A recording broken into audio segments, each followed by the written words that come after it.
utility items for laundry, ironing, or alteration services. Giant Laundry, 430 North Adams and Hutchinson. We have that home-like feel with downtown appeal. From the Cooper Tire Weather Center, Cooper Tire in Pratt and Hutchinson. Customer driven mile after mile. Partly cloudy tonight, a low around 40 with south winds at 15 to 25. Saturday we'll see sunshine, a high around 69 with south winds turning northwest in the afternoon at 20 to 30. Saturday night mostly clear, a low around 36. For Sunday, look for sunshine and a high 57. Hutchinson's 95.9 HKFM. All your favorites queued up and ready to roll. Let's go. Hutchinson's 95.9 HKFM.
The best local news coverage is on HKFM. Online at astraradio.com. We're your hometown news station with local news 12 times a day. Hutchinson's 95.9 HKFM.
Time. KWHK Hutchinson, 95.9 HKFM.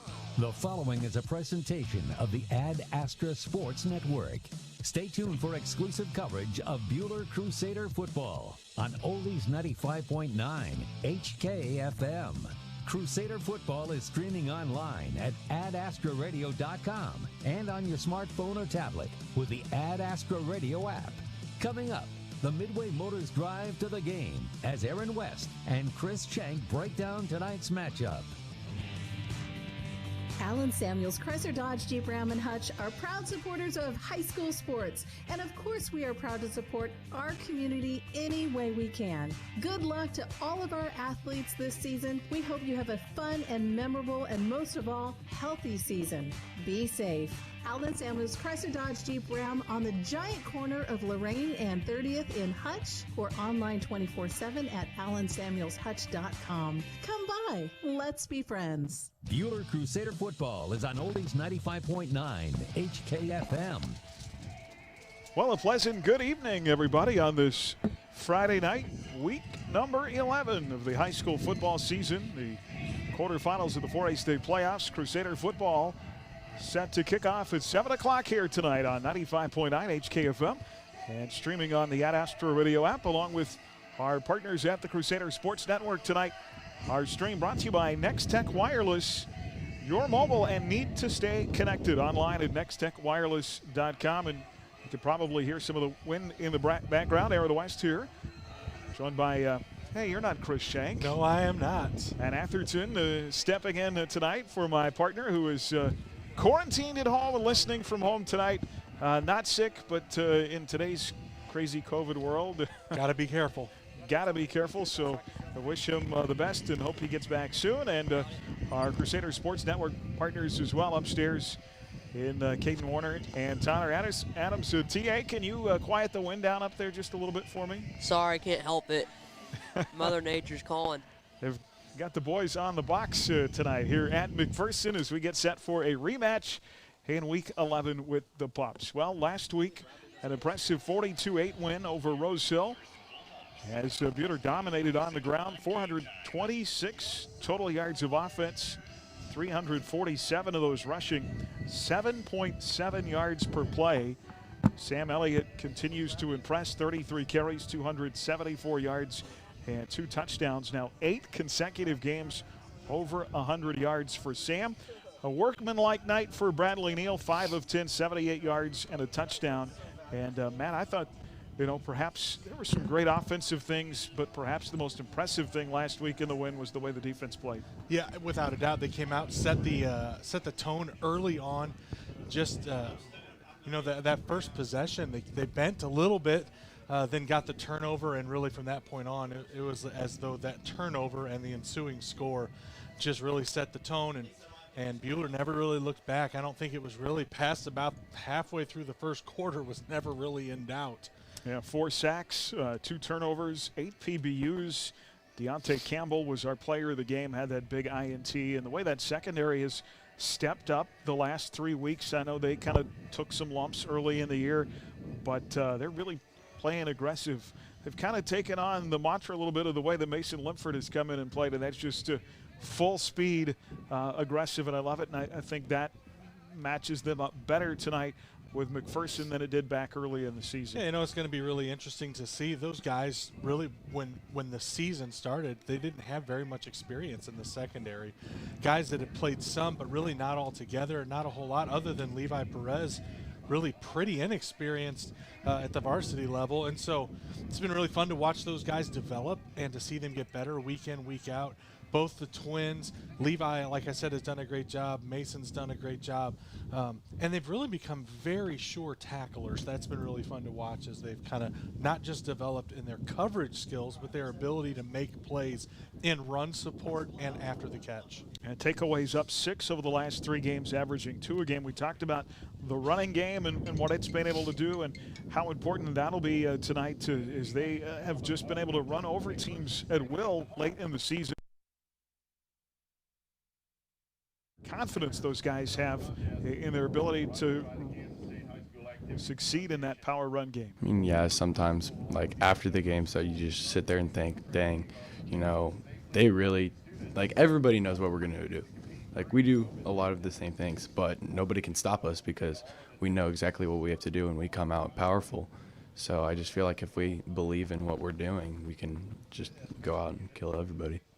You know, interesting that he says that. And if you know Sam, he really is a pretty humble guy. But I think more than arrogance, that's confidence. Yeah, and it seems to me in watching this team that it took them a little bit of time. I'm going to say it took them a little bit of time to figure out what they really wanted to do. But I say that because early on in the season, there was really a whole lot more formational shifts that they were doing. Really, in the latter half of the season, especially since that Wellington game, it seems to me, they really have just come out in the eye lots of times with double tight ends and just run smash mouth football. And we've said that's kind of been Bueller's calling card. It seemed like early in the season they were in a whole lot more of multiple formations, multiple wideouts. They really have not – it's not that they're not doing that ever. They are, but they're not doing it as much as they were. And a lot of double tights, a lot of double wings, and just running downhill. Elliott, of course, knows the motivation is there to win tonight. It's a very important game. McPherson had a big game with the Pups and said really comes down to reading your keys and being where you're supposed to be. We just got to go back and look at film from our last game. I mean, they're going to try to do the same thing because we did not, you know, key on the points last time that we should have, and we just got to fire at all cylinders. We just got to work together this entire week of practice and come closer. And, you know, our motivation against Mac is always to win. We always want to beat them. And, you know, we didn't get it last time, so we're really going to try even harder this time. Absolutely. That was a winnable game back in the regular season and an 18-6 loss. If you'll remember, they drove the ball right down the field in their first possession and stalled in the red zone, and that kind of set the tone for the rest of the game. There probably one or two, maybe three plays you could go back and look at and say, wow, if those had have gone differently, it might have been a different outcome. Yeah, I agree with you. You know, we were talking about it on the way up here today and thinking about the things that we would highlight, especially in the pregame show. Really, the game, to me, was a story of stalled, failed drives. They were able to move the ball, but really once they got up into the red zone, they just, and even not even the red zone, but really within the 30, they just couldn't push the ball across. And you know, Bueller has been, when it's at its best, is able to just gash up the middle and pound it. And when the defense got into tighter spaces, it seemed like they just couldn't quite figure it out. But again, Aaron, I'm going to come back to this. This Bueller team is attacking differently now than they were early on in the season. And their running game has become more and more consistent. I think some guys have gotten used to playing together, figuring out how to change blocking assignments at the line. So I would anticipate another defensive slugfest, but I believe in Bueller's ability to score when they get into the red zone. It's been kind of a work in progress all year with that offensive line. Of course, we've talked a lot about Trevor Cooper getting hurt, and then a couple of different guys rotating through there. Brian Regier ends up getting quarantined because of COVID, and Wesley Miller steps in and goes to work. And interesting, Wes is having lunch, I think, on Friday last week when he finds out he's going to be the starter this week, and he talked to us about that earlier in the week. When I found out at lunchtime during school. When I found out what I was going to be doing on varsity, I freaked out a little bit. So before the game, I was just scared and everything, but Bradley told me to stop being nervous and everything, and then Jarrett came around telling me to don't mess up and everything. That's a great teammate advice. Good senior leadership. Don't mess up. Hey, don't screw this up. You know, I've watched Wes play a lot of football through the years, and he is a kid that's just gotten better and better and better and better. You know, you wouldn't know this because you haven't watched a lot of freshman football, but Wes at one point was the kicker for this team. So, it's a kid that's done a lot of different things, but really kind of finding his niche. And, man, it was really fun to watch him have some success last week. Yeah, absolutely. He feels like he'll be prepared even better this week with a week of practice as actually being the starting big tackle. It's going to help me a lot because I'm usually playing Scout D against the guys, and now I'm going to be playing with the guys going against our Scout D. It means a lot to me because I get to work with the guys I looked up to, trying to become better with him. Well, we'll talk a lot about keys coming up. Of course, I think obviously that offensive line games are often won and lost in the trenches. If that offensive line can perform like they did last week against a Division I signed nose tackle going to TCU. I thought Corey Gilbert had his best game of the year last week.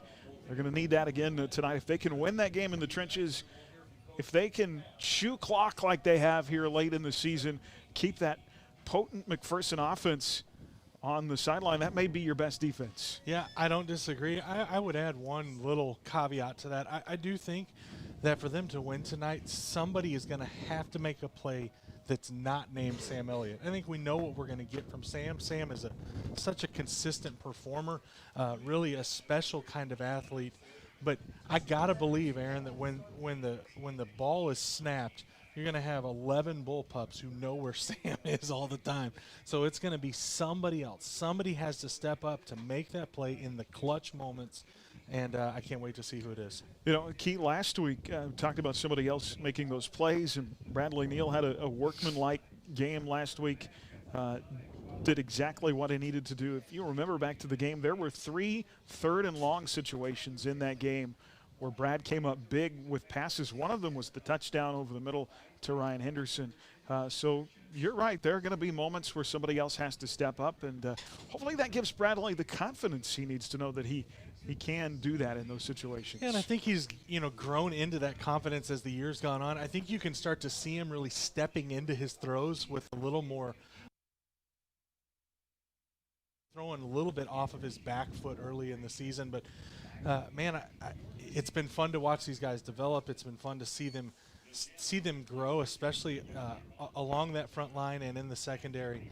And boy, I can think of no better test. If you want to be the best, you got to beat the best here recently on this side of the state. It'd be hard to argue that hasn't been McPherson. And so I'm excited to watch the guys go to work. Absolutely. Mentioned second playoff time game all time with the Pups. Of course, the heartbreaker in 17. We all remember that game down here at the north end zone and the 2-point conversion to win it for Mac in overtime. Halfback. Yeah, it was. It was something to watch. Yeah, it was.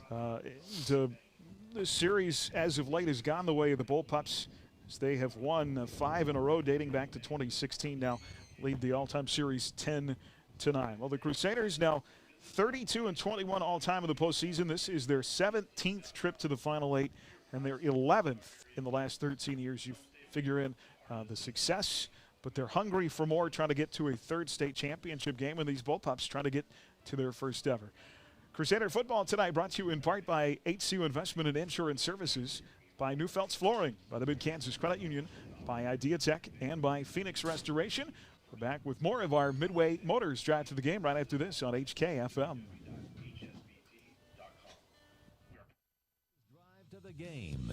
Visit Midway Motors on 30th Street in Hutchinson or online at midwaymotors.com. Coming up this day in Crusader history as the Midway Motors Drive to the Game continues on HKFM. Game day is a big deal in our house. We don't just go to watch and cheer, we live and breathe it. Our squad is full of passion, snacks, and spirit, and we needed a car that could do more than transport us. We needed to participate with us. Midway Motors helped us find the winning ride from pre-gaming to post-game celebrations and everything in between. Midway Motors, for every mile of life. Find your game day car at midwaymotors.com. Hi, I'm Dr. Dal Hunt with Bueller Dental Care. At Bueller Dental Care, we have great registered hygienists to help schedule your family for convenience. You will receive high-quality dental care and build a positive relationship with our experienced staff in a pleasant and reassuring atmosphere. We like to have some fun with you and get to know you while you spend time with us. So be sure to give us a call at 620-543-2768 or email us at drdalldds@gmail.com. Bueller Dental Care, providing healthy smiles with a gentle touch. During this pandemic, our community has seen an increase in the use of our parks, trails, and recreation services. Huttrick Foundation is inviting you to build on these essential services through its annual giving campaign. going on now through Giving Tuesday, December 1st. Visit the Hutchrek Foundation webpage at hutchrek.com or Hutchrek Foundation Facebook page for more information on how you can donate and support several Hutchrek initiatives. Bueller Crusader football is on Oldies 95.9 HKFM. Back here on our Midway Motors Drive to the game, week number 11, the quarterfinals of the 4A state playoffs. Just 8 teams left across the East and West. Bueller and Mac, Arc City and Wamego. That was a 6 o'clock kick in Wamego tonight. And near the end of the first half, Wamego and Arc City already tied at 7. Well, the Bullpups have dominated the Division III of the AVCTL this year. The loss came back early in the season at Wamego. At DeSoto, 40-34. They, of course, are back in the final 8. They've made it to 3 straight semifinals, yet they've never still gone to a state title game. 19-16 all-time in the postseason. What a stretch it has been for them. Now 14 consecutive winning seasons and 6 straight seasons of 8 wins or more. And they've done it a lot with fundamentals, just being really good at the little things, defensively sound. They've got a fantastic quarterback this year and 3 really big receivers. And I think those receivers were the difference in the game back in the regular season. We're going to have to key on them tonight. Get some pressure on the quarterback. Quarterback that does not like to run the ball in Dylan Rinker. He wants to sit in the pocket and throw. So we get some pressure without rushing a bunch of guys and get him out of the pocket, maybe sack him a time or two. I think that's going to be key. Yeah, I mean, at every level of football, right? If you can make the quarterback not want to step into his throw, or not able to step into his throw, things will typically work out well for you. The McPherson High School marching band down at midfield at the 50, and let's go down live for tonight's national anthem.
And the McPherson High School marching band with the national anthem before the start of tonight's game here at McPherson Stadium. Jayton Gum is the sophomore tailback for McPherson, comes in averaging around 180 yards a game. He struggled early to get yards in the game against Bueller. You got to figure that's going to be a factor again tonight. Bueller has held 6 of 8 opponents under 60 yards rushing this year, and so it really does come down to that pass game, where Dylan Rinker is completing 65% of his passes for nearly 2,000 yards and over 20 touchdowns. Defensively, Mac, a base 4-3. They've been a 3-4 some this year. Very aggressive up front. Bryson Labber, too, is a great linebacker who plays all over the field. And they're plus 10 in takeaways this year. So our offense can't give up the ball. You can't give an opponent this good extra opportunities. Yes, certainly not short field. It seems like a crazy thing to say. There are some times where a turnover makes some sense. If you're looking at 3rd and long and you throw it deep and you get one picked off way in the other end, you can live with some of those turnovers, but golly, you just can't give them away on a short field, not with an offensive team as powerful as McPherson. And McPherson has only given up more than 14 points 3 times this year, including that loss to DeSoto. And their defense has been solid, allowing 18 points a game, scoring 55 on offense. We've got to slow that big offense down this week, but we only allowed 18 against them last time. Buter comes in averaging 30 a game and giving up 15. A big rivalry night, a big game in the West. 3 teams out of the AVCTL left in the 4A state playoffs. We'll talk more about other matchups coming up. We'll hear from Coach on the way tonight. Right now, time to get armored up. Brought to you by HCU Investment and Insurance Services. Just like a good defensive game plan is key to protecting the lead on the field, HCU Investment and Insurance Services know the importance of protecting your future financially. Call Monty Cross at 620-669-0177. Coach Coles. Hey, Coach, talk about where your defense is at coming here into the quarterfinals. It felt like last couple of weeks in the playoffs, seems you've gotten stronger and stronger, which is, it seems you're peaking at the right time. I would agree. You definitely want to play your best football going into the playoffs. And, the last 2 weeks we've definitely stepped up and done some things well. We still have areas that we're looking to improve in, but we're really happy with how the kids have progressed, and it's kind of starting to come together. And you can kind of see with some of the kids where things are clicking and the game's slowing down a little bit for them. And it makes decision making so much easier for them that, they're able to make plays that maybe, 5-6 weeks ago were a little bit tougher. So, yeah, we feel like we're playing our best football on defense right now, and we definitely need to take another step this week. Interesting that you play a team that you saw, and I thought defensively played fairly well against 5 weeks ago, even in a loss. You've got to assume that their offense is better. Does it still come down to stopping their pass game? Without a doubt. We took away quite a bit of the run. They I think rushed for 75 yards in the week 6 game, but they threw for 300. So, that's what their talent allows them to do. That's what their offense allows them to do, is to shift their focus. And at the time, we were still really developing in the secondary. Our pass rush was decent that week, but we definitely feel like that's been a place that we've improved a lot the last few weeks as well. And that helps the defensive backs out. So it's definitely a team, a team concept and a team improvement that is going to allow us to not only play the run game, but also the passing game. That was going to be my next point, is that you were able to get pressure on the quarterback at Rose Hill with just your front four without having to bring those extra guys, which affords you the ability to have more defenders in coverage. Right. I would agree. And, mixing that up, getting the linebackers underneath, being able to take away some of the quicker timing routes is something that, having the linebackers not have to blitz and not have to pressure in the pass rush game definitely gives us another option. We've talked, I think, the last couple of weeks about this too, but your takeaways are up, averaging right around 2 a game over the last 3 or 4. So something that helps offense and defense out, obviously, is when you can get that turnover ratio going the right way. Yeah, it's something we always stress is if you run to the ball and, you make plays and you fly to the ball when the ball's in the air, or getting a lot of people to the ball in the run game, it opens up that opportunity for, if the ball hits the turf or if the ball's in the air, we have a chance to take it away. And anytime we can give our offense another opportunity, great things are going to happen. So we stress it in practice. We have several things we do to encourage it. It's something that we definitely coach, and it's starting to pay dividends. All right, Coach, lastly, maybe just 1 or 2 quick keys you see being big factors in the game. This is going to sound really familiar, but fundamentals, reading our keys and trusting those reads. And then, just playing black knight football, flying to the ball, being physical, but getting a lot of people to the ball and, playing as a team. And that's really what's going to come down to. All right, Coach, should be fun. Looking forward to it. Thanks for your time, and best of luck on the field. All right, thank you very much. That's Coach Coles with us at our Armored Up segment tonight. Back with more of our pregame after this.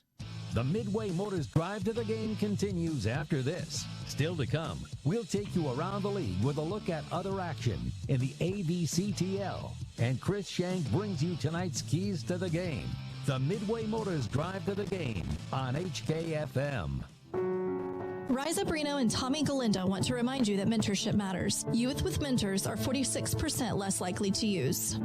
I dropped out of school early, got into the system from drugs, and it just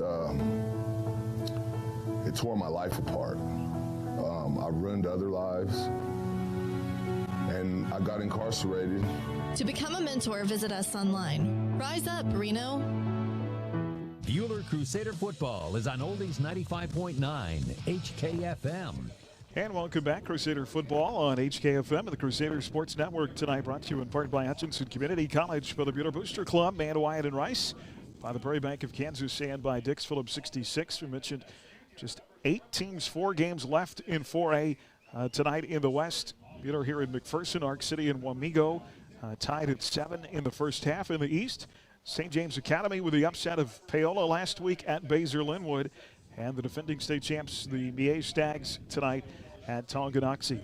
Elsewhere across our Ad Astra Sports Network this evening, games include Madison at Canton Galva, Garden Plain at Hoisington, Andale at Riley County, Beloit at Haven, and the Haven Wildcats with assistant coach Jordan Oden on the sideline. A chance to go to the Final Four for the first time ever if they can win against Beloit tonight and in win at Conway Springs. You can stream tonight's games on your phone with the Ad Astra Radio app powered by. And check on tonight's weather. Certainly one of the more colder nights we've had in our Phoenix Restoration kickoff conditions. Phoenix Restoration is the company most trusted to deliver quality recovery services when disaster strikes. Call 662-0100, TA. Well, it's a cold one up here and windy. 41 degrees right now. The wind chill's 36 southeast. The wind southeast at 8 miles per hour, and the low is 39. And I'd say let's hope that this chill can just affect the throwing game for the Bullpups. He sounds miserable. It's a little cold. It's really kind of nice in here, though. Yeah, it's nice and toasty. All right, buddy, we appreciate you. Coming up, thoughts in the pregame from Coach Warner. Our keys to the game and the kickoff on the way next here in the Midway Motors Drive to the Game on HKFM. To the game. Is it hard Midway with that heater Motors. point? Come join the family. Next, we hear the pregame thoughts of head coach Steve Warner as the Midway Motors Drive to the Game continues on HKFM. Game day is a big deal in our house. We don't just go to watch and cheer, we live and breathe it. Our squad is full of passion, snacks, and spirit, and we needed a car that could do more than transport us. It needed to participate with us.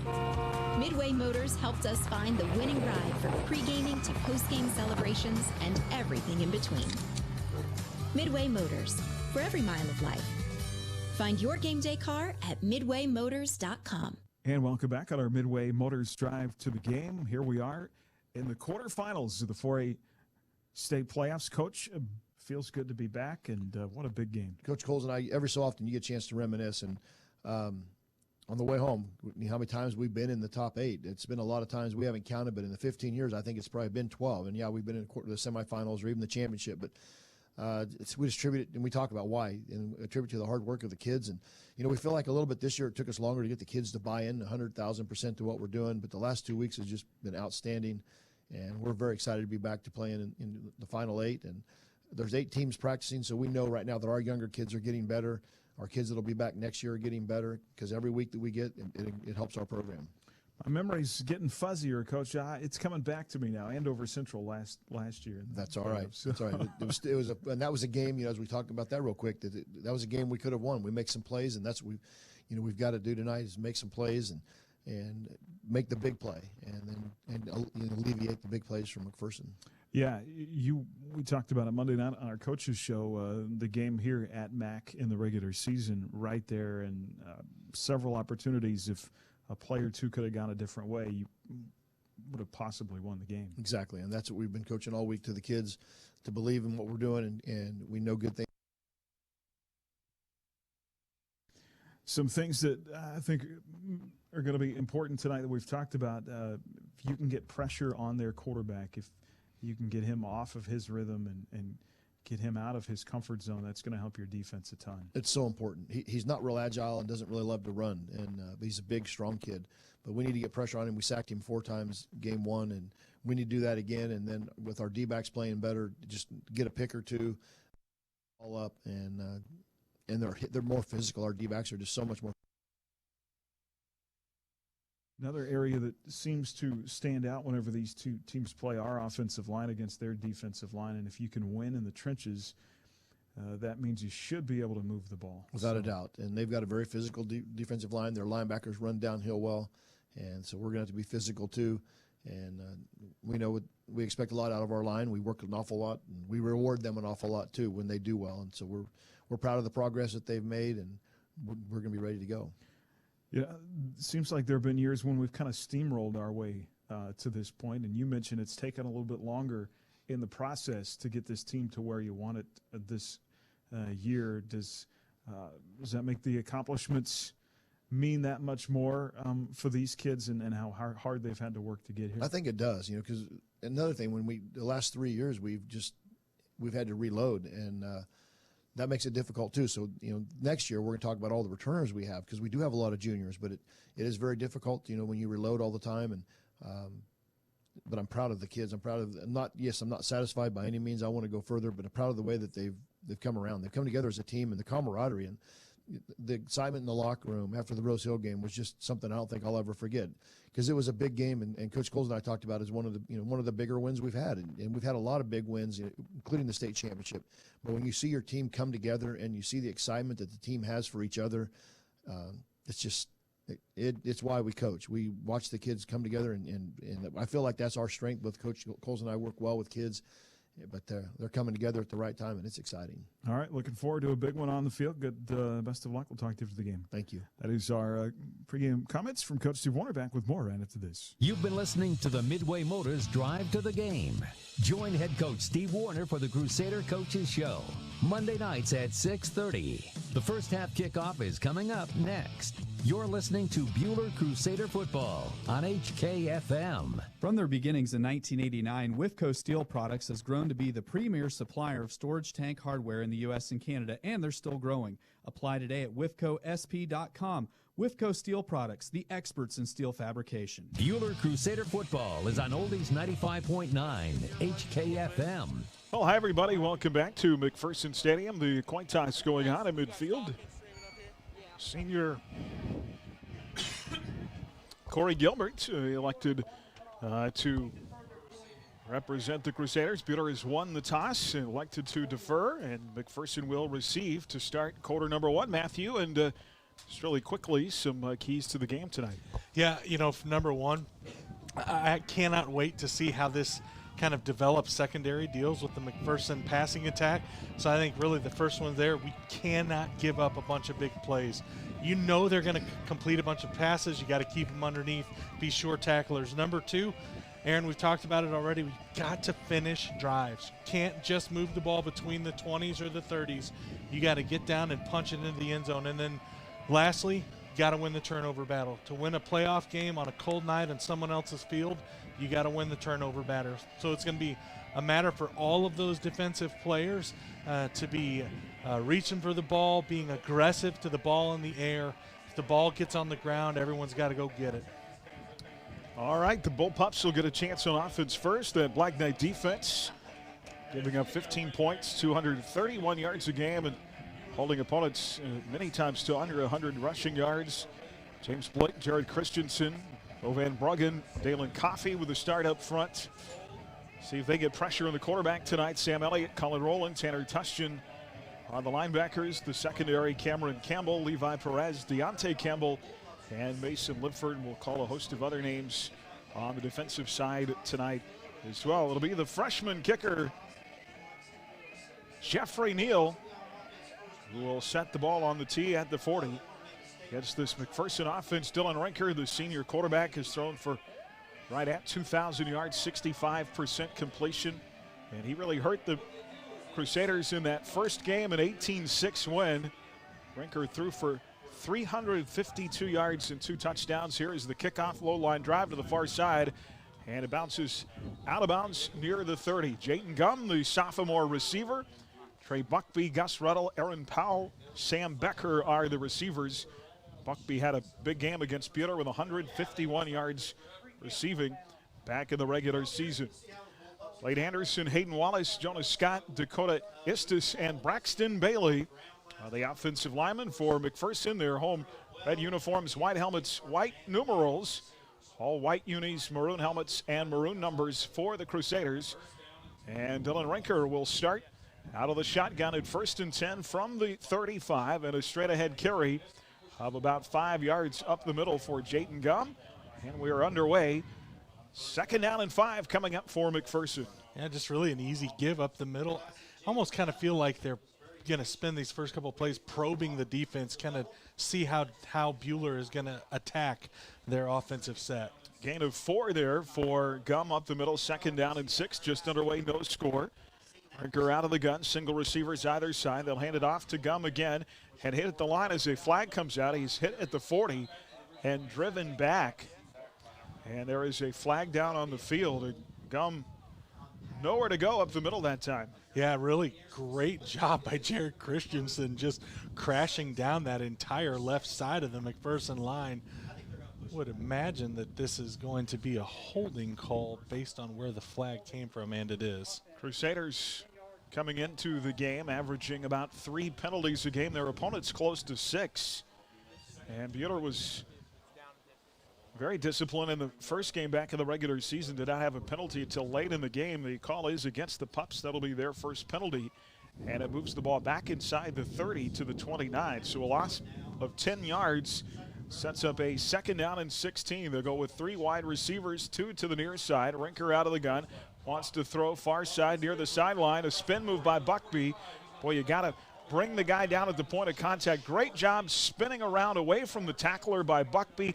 Gets up across the 40, near the 45-yard line, and it'll be enough to move the chains. It goes right at 16 yards. Yeah, and that's the hard part about playing McPherson. Cameron Campbell on an island over there on that far side.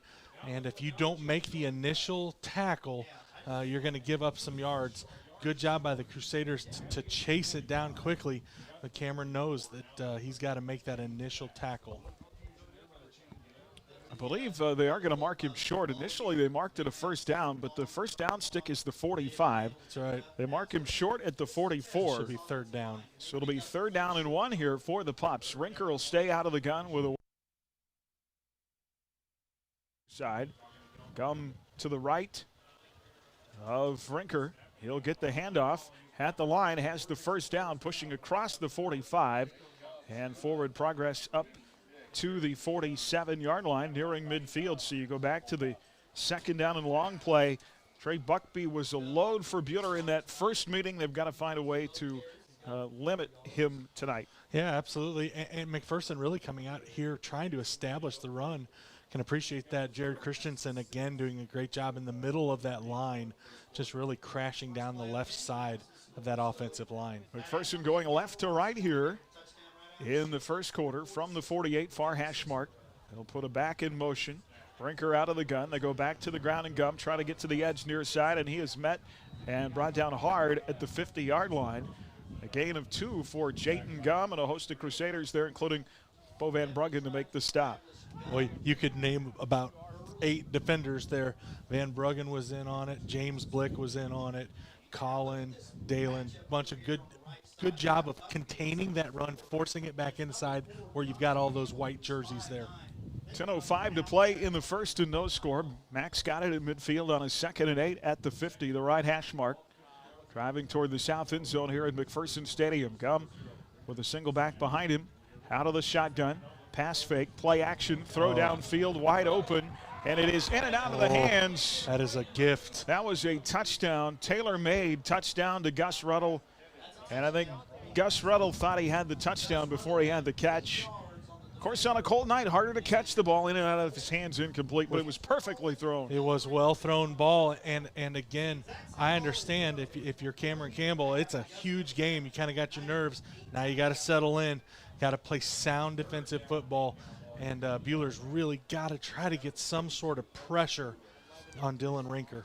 3rd down and 8 from the 50. That was a perfect throw down to the 10, dropped by Ruddle. Now Rinker wants to throw near side, looking for Buckby in traffic, and he's going to be hit hard at the 50. Bo Van Bruggen and Tanner touched to the turf. No gain. It'll be 4th down. It was both of those guys. Tanner came through just like a missile. Colin was able to force the action back inside, and then Tanner and Bo cleaned it up. Well, guys, these front 4 for the Crusaders are going to be crucial all game to be able to get to Rinker early, so he's forced to scramble.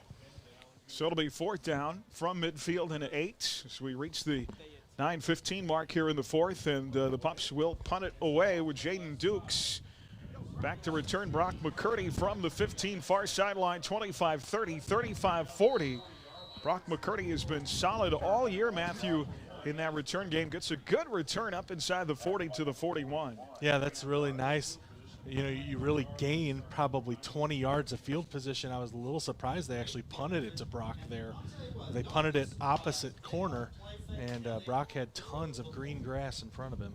Bradley Neal leads his offense on the field, 42% pass completion on the year, just shy of 700 yards. He's thrown 4 touchdowns. Elliott, the feature back in the backfield, over 1,000 yards, closing in on 2,000, and 26 touchdowns, averaging 203 a game. Bradley under center as they put Dalen Coffey in motion out of the eye on first down. Stutter step one way, now to the right. And Elliott is going to be gang tackled for a loss of a yard back at the 40. Colin Rowland and Dalen Coffey in the backfield that time for the Crusaders, along with Elliott, McCurdy, and Van Bruggen, the receivers. Childs, Barnes, Gilbert, Christensen, and Miller up front. You said it early, Mac keying on Sam Elliott. Yeah, Bueller tries to start with a little counter action, and Mac was ready for it. Now they bring the 2 super backs in, go with the hog play with Neal out of the gun, and a pitch goes nowhere, snuffed out. They tried to pitch it.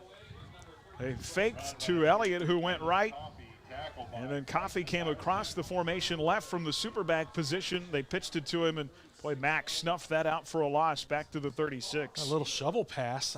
I'm trying to think, Aaron, I think that's the first time I've seen that play out of that formation all year long. So Bueller trying to do a little creative, some creative things, trying to catch Mac off guard. Lipford and Henderson now in at receivers, 3rd and 15 from the 36. Brad back in the pocket, pressure off the edges. Big throw into traffic, and incomplete, intended for Mason Lipford. Pretty at well the thrown 30-yard line.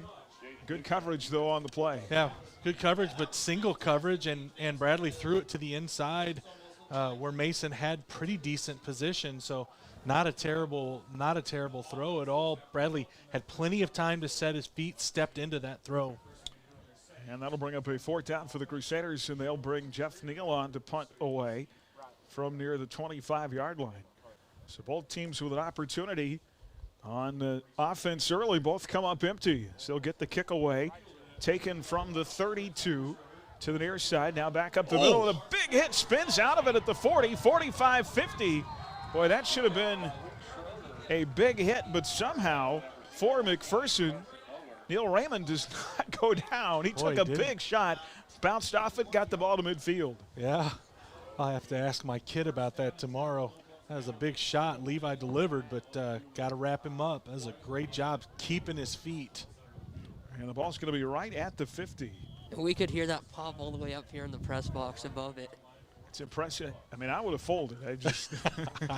I probably would have cried. 1st and 10 from midfield. Rinker out of the gun. 2 receivers near side, 1 to the far.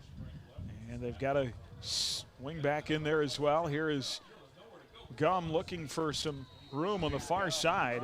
And not much there. Forward progress of about 2 yards up to the Bueller 47-yard line. Yeah, just running the stretch play, stretch left. Get up there, find a hole, and cut. But Bueller did a great job of pushing that out, stretching it out. And be interested to see if they don't start trying to attack through the air here pretty quick. So 2nd down and 7. Don't be surprised if you see something deep down the field here. 2 receivers right, 2 left. And Rinker out of the gun, wants to throw right at the first down stick. Boy, Buckby with those sure hands right at the stick, knew where he needed to get the first down, and gets it at the 40-yard line. Well, he may be just a skosh short. Depending on the spot, he may be about half a yard shy. Boy, it's a really good job, though, by Buckby, knowing where he's got to get to, and a great throw by Dylan Rinker. Needed the 41. He's about at the 40.5-yard line. Check that. Needed the 39 of Bueller for a first down. So it'll be 3rd and less than a yard. No score. 6:51 to play here in the first. They'll keep Rinker out of the gun. 2 receivers right side. Single receiver to the far side. Great job. And a great stop at the line I think they're going to be short again. Sky Schreiner on the carry. Got bounced at the line of scrimmage, tried to dig low and get forward, but did not. Actually probably lost half a yard on the play. Yeah, those interior linemen, James Blick and Christensen, Jared Christensen again, doing such a good job getting push right up the middle. So it'll be 4th down and 1 from the 40. They need a yard for the first down. Looks like they're going to go for it here. As they'll put Rinker out of the gun. They bring in some extra blockers up front, run up the middle. They've got the first down. Gum breaks out of a tackle at the 30, 25-20, 15, and down near the 10-yard line as he breaks his biggest run of the night all the way down to the 12-yard line before he's finally brought down. Well, you just hate to give up a run like that when you know they're just going to try to pick up that first down, so it really wasn't anything fancy, not a lot of misdirection, just straight ahead run. Ends up being a 28-yard run for Jaden Gum down to the 13-yard line. It'll be 1st and 10 in the Buhler red zone there with Rinker out of the gun. Back to Gum. Bounces off a tackle. Van Bruggen had him initially, able to get away and get forward progress to the 16-yard line and picks up close to 6 on the play. Boy, early I've seen some missed tackles that have cost him a little bit. Without a doubt. And Aaron, really interesting. McPherson really trying to establish the run. Down to the 6-yard line. It'll be 2nd down and 3. Here's Gum back on the ground off the handoff from Rinker. They have it at the 2. It is going to be 1st and goal for the Bullpups inside the 5-yard line. Well, Mack went for it on 4th down. 4th and 1, able to convert. A 28-yard run by Gum that got him in the red zone. And now they've got it 1st and goal at the 2-yard line with 5 minutes and 9 seconds to go here in the first quarter. I'll go with single receivers either side. Gum running up the middle. Gets a yard forward to the 1.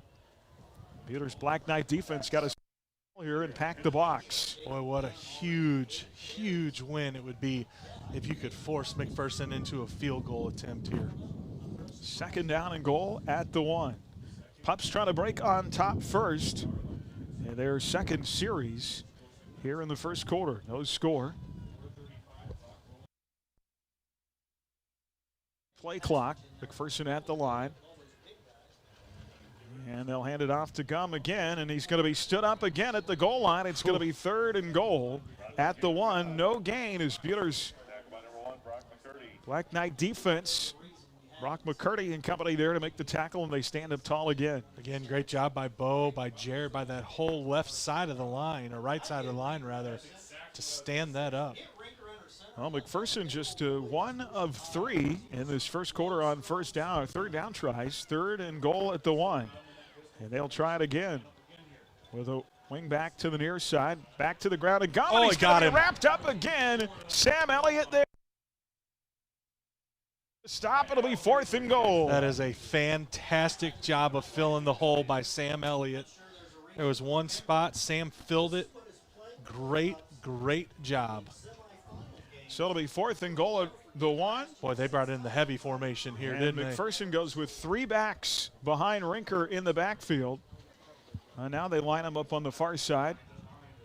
2 receivers in a bunch to the far side. They'll run straight ahead. Do they get into the end zone? To carry the ball into the end zone is Bryce Labertu. They brought the beef in. No kidding. And on 4th down, they score the touchdown. They had to convert 2 4th and shorts on that drive to get it into the end zone. Yeah, Buhler's defense really did a nice job there. Just couldn't hold up for one more play after McPherson brought in the jumbo package. So Bryce Labertu on the 1-yard run. A 10-play drive for the Pups. Goes 9 yards, and the extra point just does clear the upright. I'd say that was not hit real clean. What do you think? 7-0 McPherson, 3:18 to play here in the first. Crusader football on HKFM of the Crusader Sports Network. Your experts in design and installation of carpet, tile, wood, and vinyl floor covering. Proudly sponsoring Buhler High School activities, Newfeld's Flooring in downtown Buhler. Erickson Custom Building has a great plan and a budget suited for your needs. Whether it's a new build, a remodel of a kitchen, interior, exterior, or an insurance restoration project, Erickson Custom Building provides quality craftsmanship and superior customer service. We stand behind our work and have lasting relationships with vendors, suppliers, and most importantly, with you, the customer. Erickson Custom Building, proud to support all high school activities. Call 620-585-2816 or visit EricksonCustomBLDG.com. Bueller Crusader football is on Oldies 95.9 HKFM. 7-0 Mac with 1 yard. Bryce Labber to touchdown, and now Jayden Dukes will get set to kick from the 40 with McCurdy and Lipford back to receive. It'll be a fumbled, and then Mason covered it. Mason Lipford falls on it, falls forward to the 29-yard line. Boy, the ball bounced right off his chest. Well, it's hard when you're running up. They were expecting a deeper kick. That ball really wasn't kicked very deep. Mason caught it about at the 24-yard line and just able to fall forward on it. Bueller from their own 31 got shut out. 3 and out on their first series. Down a touchdown. Brad Neal under gun. Go with a wing back to the near side, the super back in Coffee. Tight end Van Bruggen's going to line up on the right side, out of the eye. And they'll go to Elliott on the ground. Gets to the 40, 35, 40, 45, still on his feet in MAC territory. 45, 40, and driven out of bounds up at the 37-yard line. Biggest run of the night. Nice one by Sam Elliott. Yeah, and that's really more Bueller football, isn't it, Aaron? Line up, run 42 power, and just blast up the middle. Not the shovel pass, not the weird formation shift. Just run up the middle. That's where Sam's at his best. And mark Sam down at the 38 of McPherson. Bueller's first down of the night. It'll be 1st and 10 with Bradley out of the shotgun. 3 wide receivers. Near side at the 35, and it'll be shoe tackled there. Right at the 35-yard line. A gain of 3 as they find Sam Elliott. Brad now 2 of 3 in the passing game, and that goes for about 3 yards. You know, a little pass like that really has the same effect as a run, doesn't it? Just a 3-yard run. It keeps you in kind of your down and distance program that you're trying to do. 2nd down and 7, clock running, 2.5 to go here in the first. 7-0 Mac. I'll put Van Bruggen in motion. 2 receivers to the near side, including Coffee. And a fake. They throw it near side, near the 31-yard line. First catch of the season for Carson Moeller. And boy, Coach all year has been rotating a ton of guys in at that receiver position. The slot receiver on the near side, that time Moeller catches the pass near the 31. Great job. And again, those little really kind of operate like run plays. So now you're third down and 2 to go, it looks like. And so you've done 2 passes, but you're really just as though you had just basic run plays on your first 2 downs. Big 3rd and 2 here from the 30. Back to the eye, 2 receivers far side. Van Bruggen, the tight end, also on the right side. Coffee and Elliott behind Neal. Here's Sam inside, a handoff to the far side of the formation. He's got the first down up to the 26-yard line. And Bueller now starting to move the chains. Maybe just takes a little bit to get yourself out. Yeah, and you saw that. The hole there on the right side of the line was huge. Sam could have driven the team bus through there. There's a great big old hole there, and Colin did a good job of getting in and sealing off that inside linebacker. Well, Bo has had his kid clear back on the 35. So it'll be 1st and 10 from the 26, down to a minute 16 now to go in the first quarter. Brad out of the gun with Sam to his left, 2 receivers left, 2 right. Here comes the jet sweep as they put Campbell in motion. They'll hand it off to him at the 35, 25, and down to the 20-yard line. First carry of the night out of the jet sweep for Cameron Campbell. That'll get him to the 25, and it goes for about 7 yards. Aaron, I'm just curious. I'm waiting to see that jet sweep action with then the give on the counter back across it. I think that's going to be open later in the game. Check that there at the 20. That's about a 6-yard gain gain. of 6. It'll be 2nd and 2nd down. Bueller out of the eye. McCurdy alone to the near side. Coffee, the receiver, to the far side. And a fullback trap, inside a handoff to Rowland, and nowhere to go. Stop for no gain at the 20-yard line. Yeah, it just took a little beat too long to develop.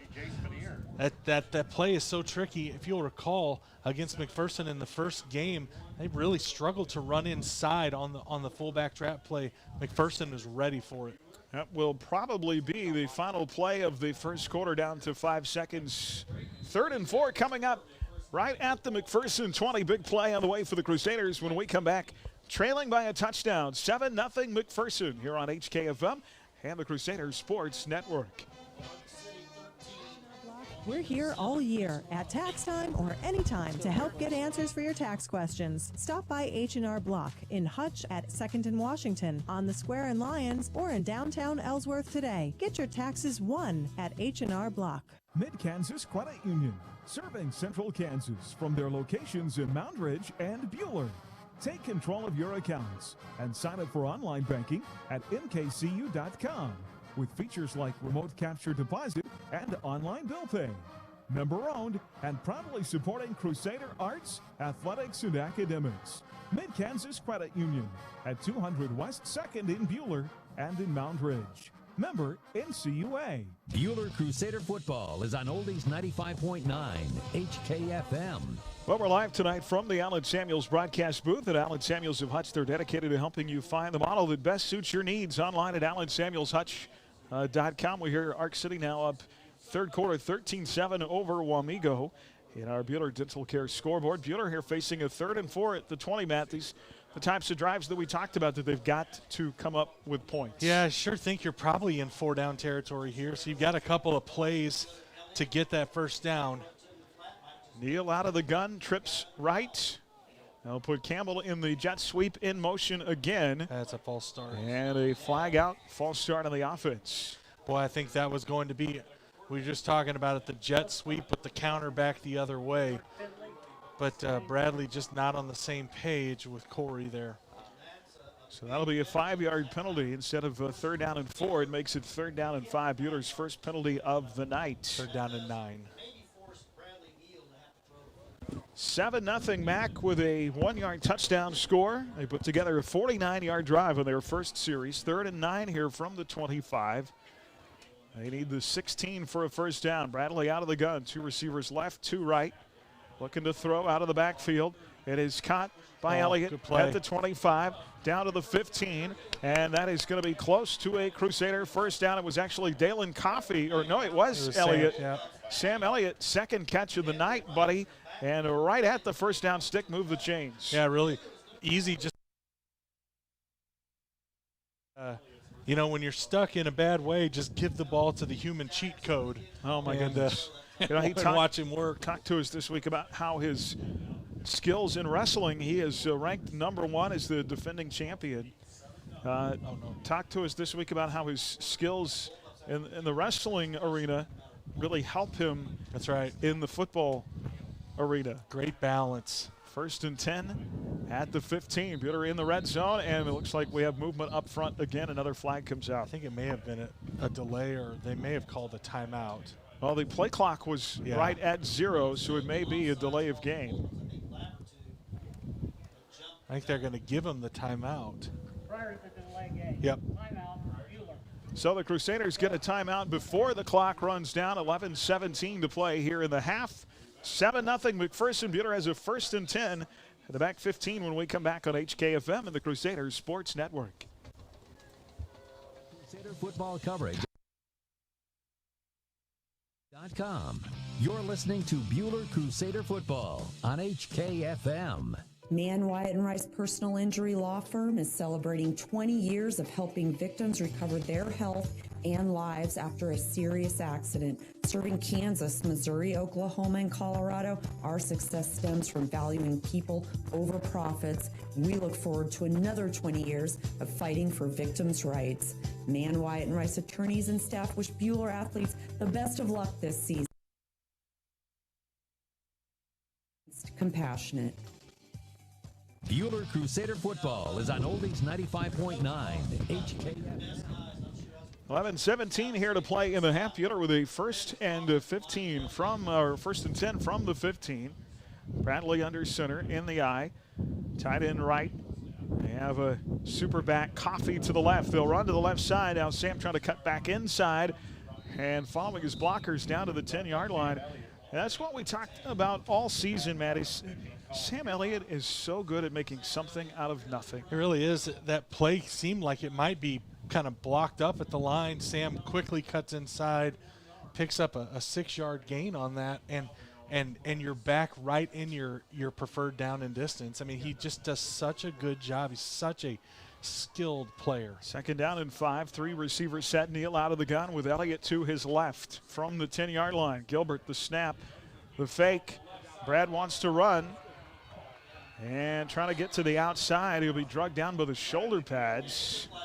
Got inside the 10 and down to about the 7-yard line. Looks to be about 2 yards shy of the first down. That Dalen Coffee with the seal block got him just enough for Brad to get around the corner. Brock did a good job trying to get Brad out to that edge. Another big 3rd down after the option play. Goes for 2 yards, 3rd down and 3.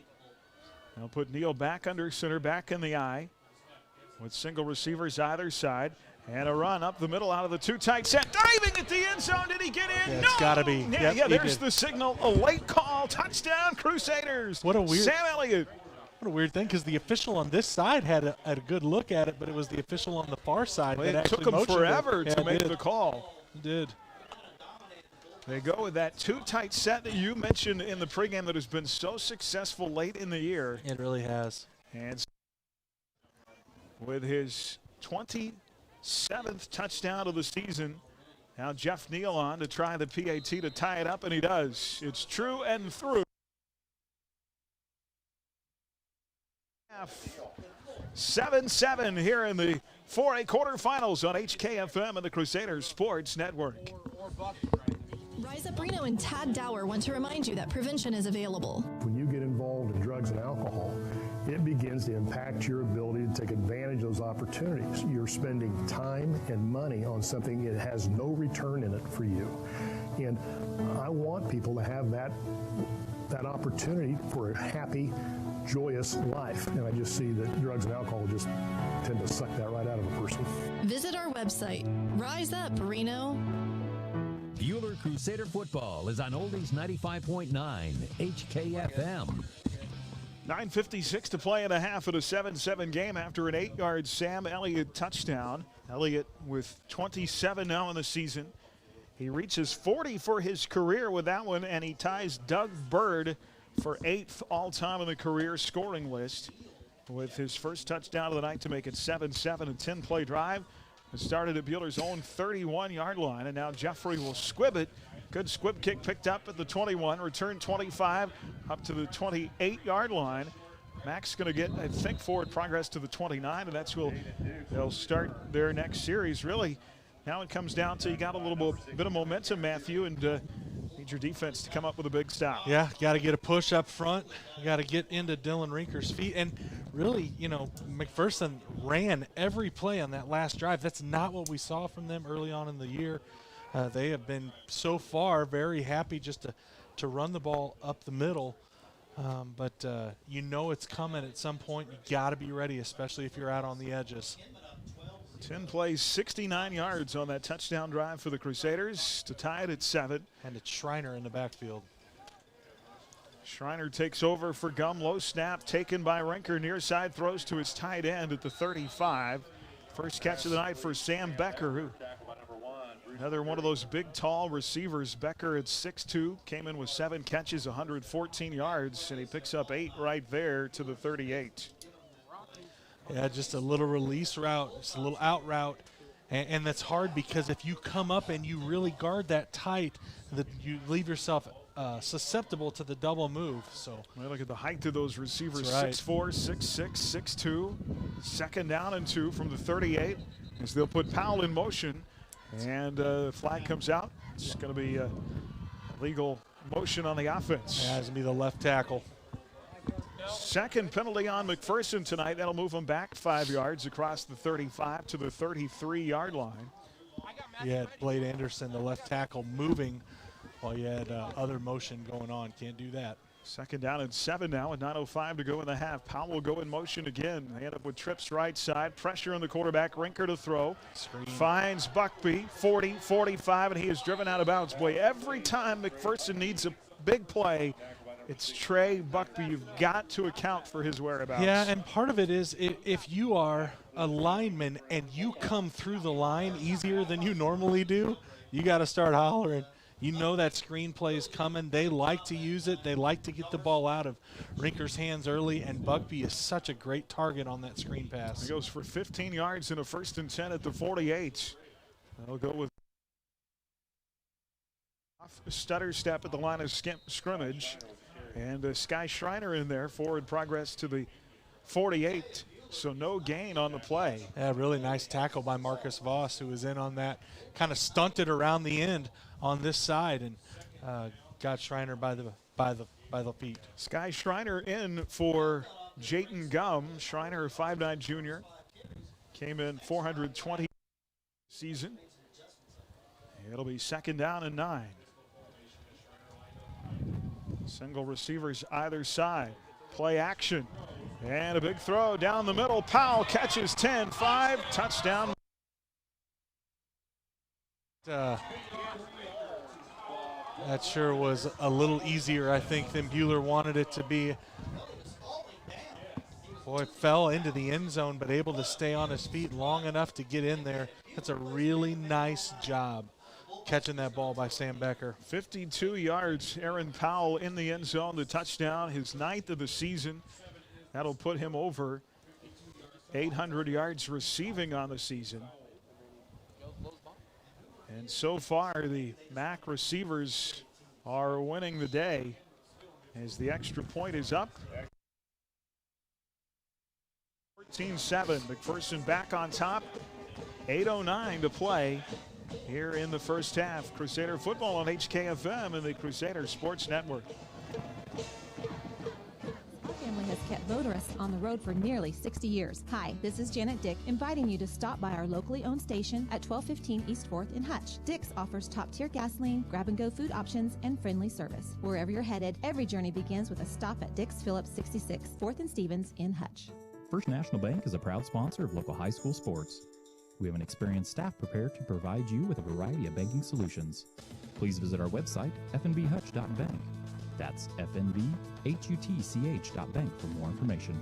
First National Bank of Hutchinson, we're first for you.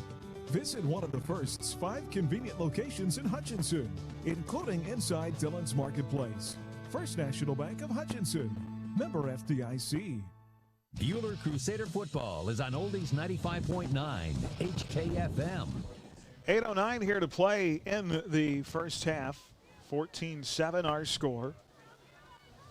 A 52-yard touchdown pass. Aaron Powell beat 2 defenders on the near side and puts Mac back on top by a touchdown. Here's the kickoff. It goes deep to the 10. Brock McCurdy will take it from there at 15-20, 25-30. Breaks out of a tackle. Another nice return by Brock McCurdy. Just chews up yards and gets his team in good position to the 34. That's a great job by Brock and a huge block by Tanner Tustin, who just laid out his man. That was a great job. Kind of gave Brock a lane to run behind. That was a wonderful job. Well, you get punched in the mouth on defense. Got to get back on the horse. That's exactly right. Go back to work down a touchdown, 14-7.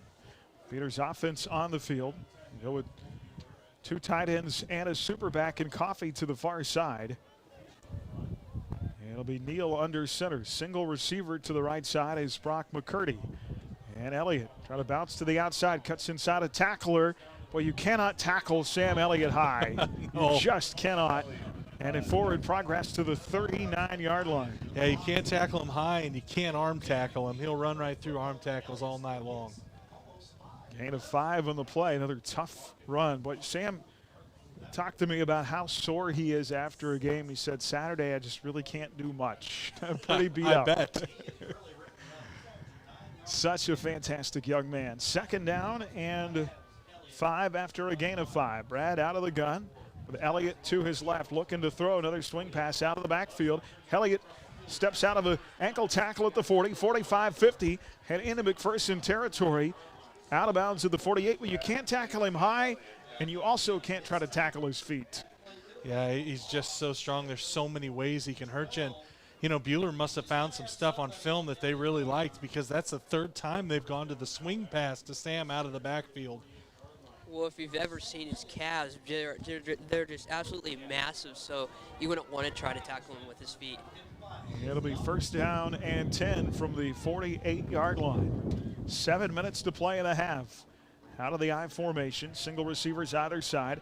Inside handoff to the fullback, Roland, and he powers his way across the McPherson 45 to the 44-yard line for a gain of 4. Yeah, just an inside trap play, the fullback trap. And Colin did a nice job kind of dancing around trying to find a little bit of space.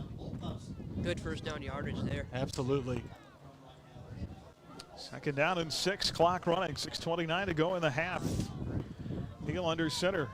Coffee at the super back to the right side. Out of the I, back to Elliott, flags come. Snap, that might be a false start of the Crusaders. Forward progress to the 44, but I think we're going to lose yardage on this flag situation. I think it may have been a legal procedure lined up incorrectly. I think if it was a false start, they would have whistled it dead. It is going to be a 5-yard penalty. That'll be the second of the night on the Crusaders and make it 2nd and 11. Well, you don't have to get all of it, but if you can get 6 of it back right here, you like your chances at third down a whole lot more. Bueller will break the huddle with 20 of the play clock here, 6:13 in the game clock, 14-7 McPherson. Brad under center. Coffee in there again at super back as they line up in the I. And rolling out to pass. Neal steps up in the pocket. One-on-one coverage down the field. Over the defender. What a catch by Bo Van Bruggen. Inside the 10. It's going to be first and goal. What a turn. The defender held on to the ball, and they mark him out of bounds at the 6. That rolled Brad out on the counter pass. You know, Brad was looking for the underneath route. It was Dale and Coffee. Coffee was covered up. So what do? Throw it up to your big tight end, put it up in the air. Maybe he can go make a play. You know, Aaron, we talked about it before the game. Different guys are going to have to step up. That is probably the best catch that Bo has had in a varsity game thus far. It was a really, really nice play by Bo. Well, 3 words to that McPherson defender: you got mossed. A career long for Bo Van Bruggen. 43 yards down to the 6. They'll go with a 2 tight sit on first and goal. Here's Elliott inside handoff left. Gets across the 5 and down to the 4-yard line, a gain of 2. It'll be 2nd and goal from there. Well, some extracurricular activities as a late flag comes in. That's going to be a personal foul would be my guess. Who said what to who? Yeah, I'd say the magic word got spoken.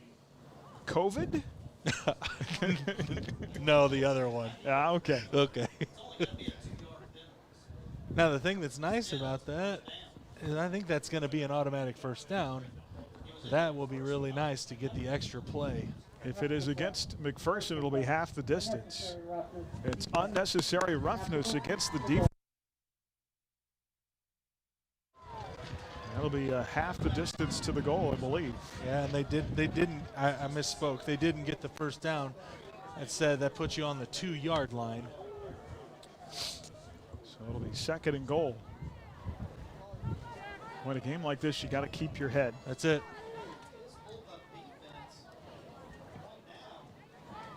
Absolutely have to keep your composure.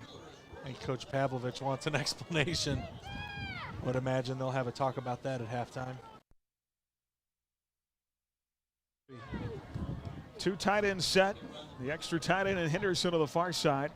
Out of the I formation. Brad looks over the defense with 15 of the play clock. He'll take the snap from Gilbert. Looking to throw over the middle and broken up, incomplete. A dangerous pass in traffic, Matthew, that got tipped up in the air. They're kind of lucky that didn't get picked off in the end zone. It's really just a little T-seam, a little tight end seam route where he goes right up the middle. And you saw both of them went, both Ryan on the left and Bo on the right, both released on that. I think that was initially designed to go to Ryan. Brad saw something he didn't want. My guess is called opposite, switched it over to Bo, but McPherson was ready, and that's a hard play where everybody's all jumbled up right there in the middle. A lot of traffic in the middle of the field. Yeah, if those linebackers don't take their first step forward, that is a really dangerous pass. 3rd and goal from the 2. They bring in the super back with 2 tight ends. Sam Elliott trying to sneak his way into the end zone. Got there. Touchdown! Sam Elliott scores again to get Bueller within 1. Boy, again, just right back to the well. Power blocking up front. Colin kicks out the end, and Sam ducks up right with him. You got it by enough. That's it.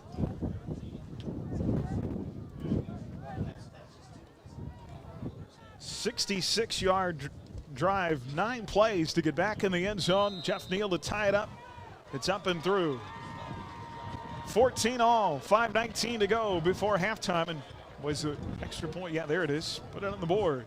Crusaders tie it back up here from McPherson on HKFM and the Crusaders Sports Network. Our coverage tonight brought to you in part by Wifco Steel Products, by Apple Lane Animal Hospital, by First National Bank, by APAC Shears, and by Fee Insurance. Tonight's coverage, part of the Next Tech Wireless Road to a Championship. Your mobile and need to stay connected online at nextechwireless.com. Again, last score we heard second half, Wamego leading Arkansas City 13-7 in our Bueller Dental Care scoreboard. And we'll have another a number of other scores coming up for you at halftime tonight. From regular teeth cleanings to advanced periodontal work, your hometown dentist is Bueller Dental Care. Actually, Aaron, now I have an update from my uncle. Ark City's beating Wamego 21-7. 21-7 is now the score, so it looks like the Bulldogs are going to be potentially in the semifinals. Who will they play? The winner of this game will be at home next Friday night.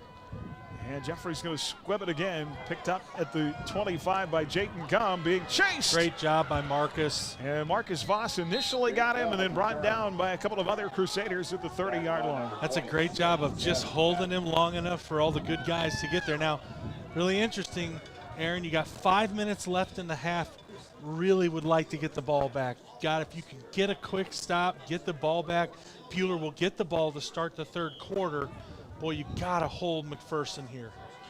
Back from their own 30, tied at 14. It'll be 1st and 10 from the 30-yard line for the Pups. Dylan Rinker out of the gun. He's been money with his arms so far tonight. Plenty of time to throw. One-on-one to the near side. Powell tries to lay out at the 50 as he'd gotten away from Levi Perez. Just couldn't haul it in. I think he would have been out of bounds even if he had caught it, but it's a nice effort to lay out by Aaron Powell, incomplete. Yeah, absolutely. Both Levi and Sam in coverage there as Sam had the release from the tight end. 2nd down and 10 from the 30. 5:06 to go before halftime, tied at 14. Trips right for the Pups on 2nd down. Pressure up the middle by Van Bruggen. Got him down back at the 21-yard line. Boy, and it was everybody. They were trying to set up that screen pass, but because Sam had that covered up out on this near side, there just was no place for Rinker to go. Dylan Rinker meet Matthew Eddy. Matthew Eddy, Dalen Coffey was in on that. So was Blick. I mean, that was just an excellent job of collapsing the pocket. They were trying to set that screen pass up and just didn't have enough time to do it. 4 wide receivers set. Trips right on 3rd and 19. Hit a big stop here. Pressure again. Got him. They're going to get him again back inside the 10. Back to the 9-yard line. Boy, and Aaron, all back at the end of the first half. A nice long drive, and then you get the ball to come out to start the second half. I know there's a lot of time left. But that's the first thing. You had to get the defense, had to get the offense of McPherson off the Wait a field. minute, you don't like Matthew Eddy? Meet Bo Van Bruggen. Yeah. By Sam. And now they'll have to punt out of their own end zone. Dukes just does get it away. Low line drive kick.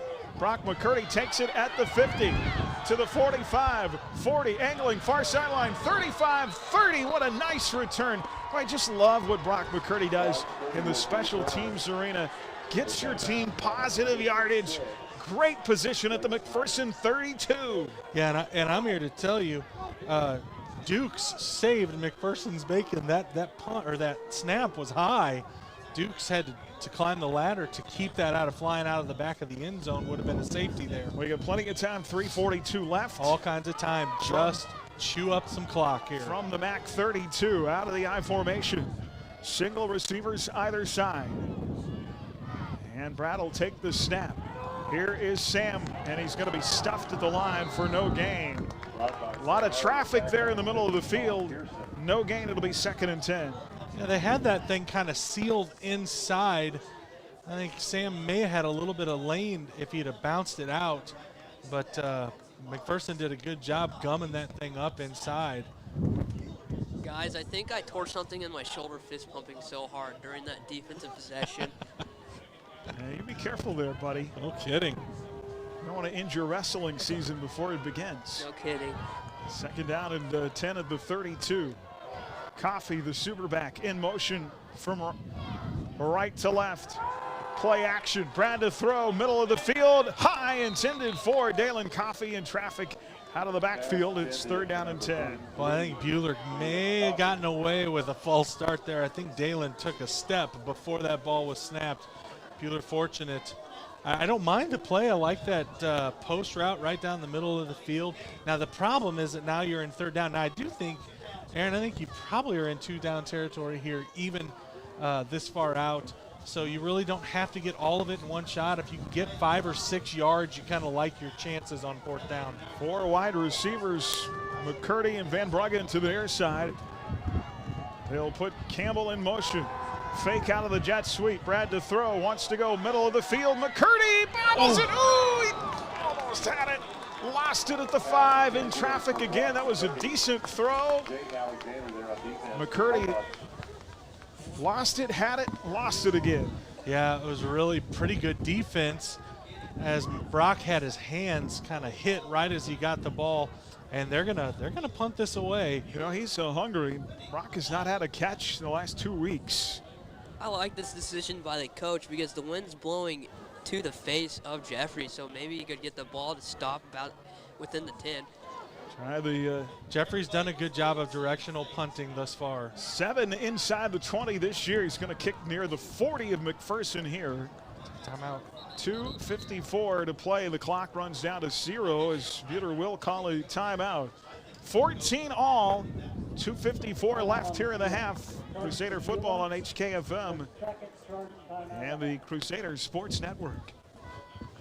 Is very good when a problem arises. We had that happen with our daughter. He went in to do some work and then found another issue and communicated with me and gave me the option, but yet told me what he would do if it were his daughter. He gives you options that work with your family's budget. Hi, this is Dr. Corey Ediger, inviting you and your family to call me at 663-9136. That's 663-9136. Or stop by my office at 200 East 30th to make an appointment today at Ediger Family Dental. Their patients come first. Bueller Crusader football is on Oldies 95.9 HKFM.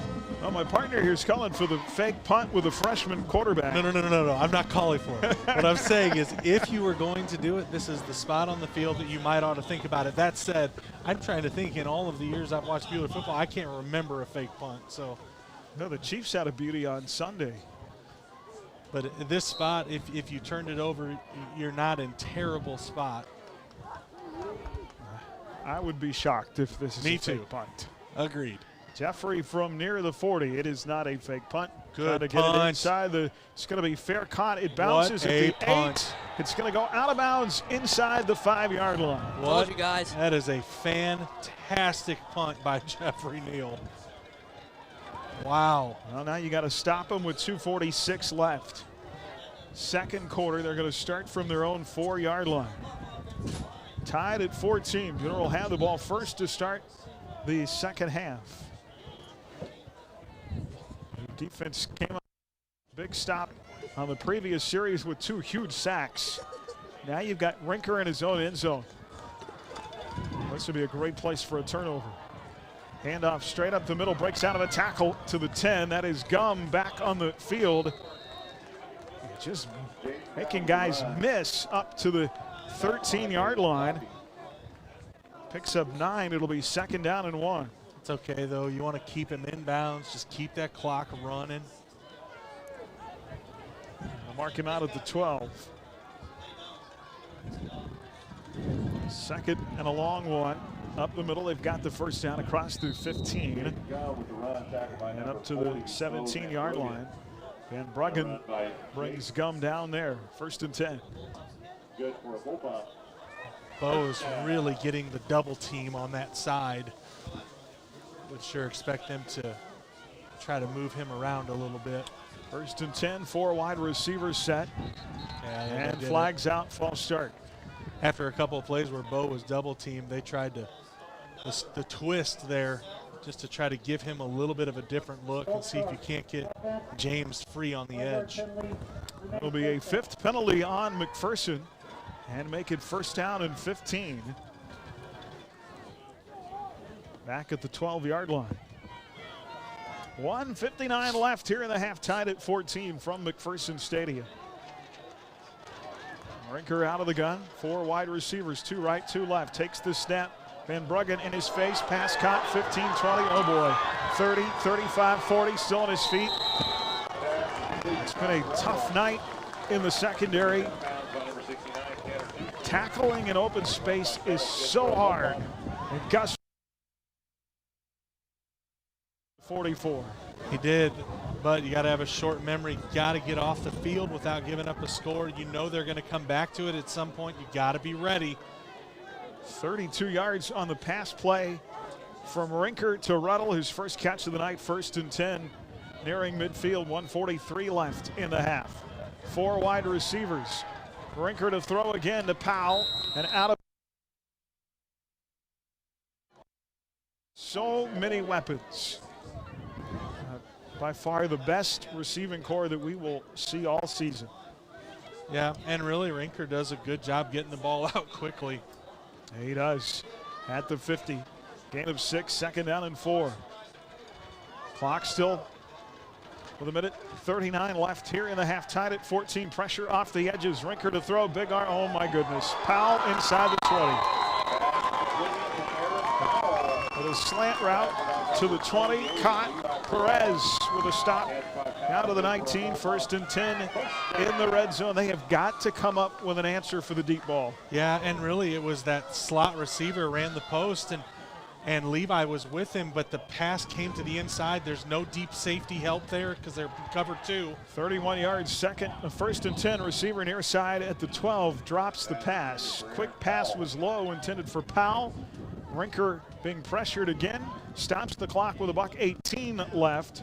It'll be 2nd down and 10 at the 19-yard line. It's just so hard without that deep safety playing center field. When they spread you out like that, you end up with a lot of man coverage all over the field. And the problem is, once you get beat, it is so hard to recover. 2nd down and 10. Rinker will stay out of the gun. Gum to his right. Pitch right. Gum inside the 15, 10. It is going to be goal down to the 6-yard line. 1:09 left. Got to come up with something big defensively here. Mac trying to take the lead back just before halftime. Feels a lot like the first time these two played. 1st and goal at the 7. Rinker rolling out left to pass. Lots of room now being chased. He falls down. That's a great job in coverage. Mason Lipford was right with it. Short route covered up. Does a great job in coverage. Rinker rolled left. He tried to reverse position and roll right, and he slipped and fell at the 15. Just a fantastic job by Mason Lipford on Buckby. It'll be 2nd and goal from there. Time out of the field. Crusader football tied at 14, late first half on HKFM and the Crusader Sports Network. Whether you're wanting to pick up a class or two while on break or looking to get a head start on your college career, Hutchinson Community College has online classes available throughout November and December. They're affordable, convenient, and flexible. Email myfuture@hutchcc.edu for details. As your American Family Insurance agent in Hutchinson, I'm looking out for what matters to you, even when nothing's wrong. This is Sheila Metzger, agent at the Sheila Metzger Agency. Call me at 665-0400 and let's talk about your insurance needs today. American Family Insurance. Bueller Crusader football is on Oldies 95.9 HKFM. Second and goal from the 15. Third sack of the night on Dylan Rinker. Two receivers left, two right. Rinker out of the gun, Gum behind him. Late, inside a minute to go. First half pass caught by Buckby much bounds at the 11 after a gain of 4. Yeah, and they've made an adjustment. They put Mason Lipford on Buckby. Lipford rather, did a really nice job kind of playing him towards the sideline. Don't let him weasel out of anything. Third and goal from the 11. 46 seconds left in the half, tied at 14. Boy, a stop here would be huge. Mac obviously in, I would assume, 4-down territory. I mean, they could elect to try and kick a field goal, but we'd much rather have 7. They'll put Powell in motion in the sweep. Pressure off the edge. Double throw, move. Incomplete. Boy, he faked the post and then went out, ran the corner route. Looking for Buckby. The pass just a little bit out in front of him. Good coverage that time by Mason Lipford. Well, just had a sense that was coming. I was watching Buckby the whole way. Took a hard step in, and as soon as Mason turned his hips, Buckby busted that back out. But Mason just able to get in his way enough to slow him down. It looks like Coach Pavlovich is going to go for it on 4th and 11. This may be one of the plays of the game right here.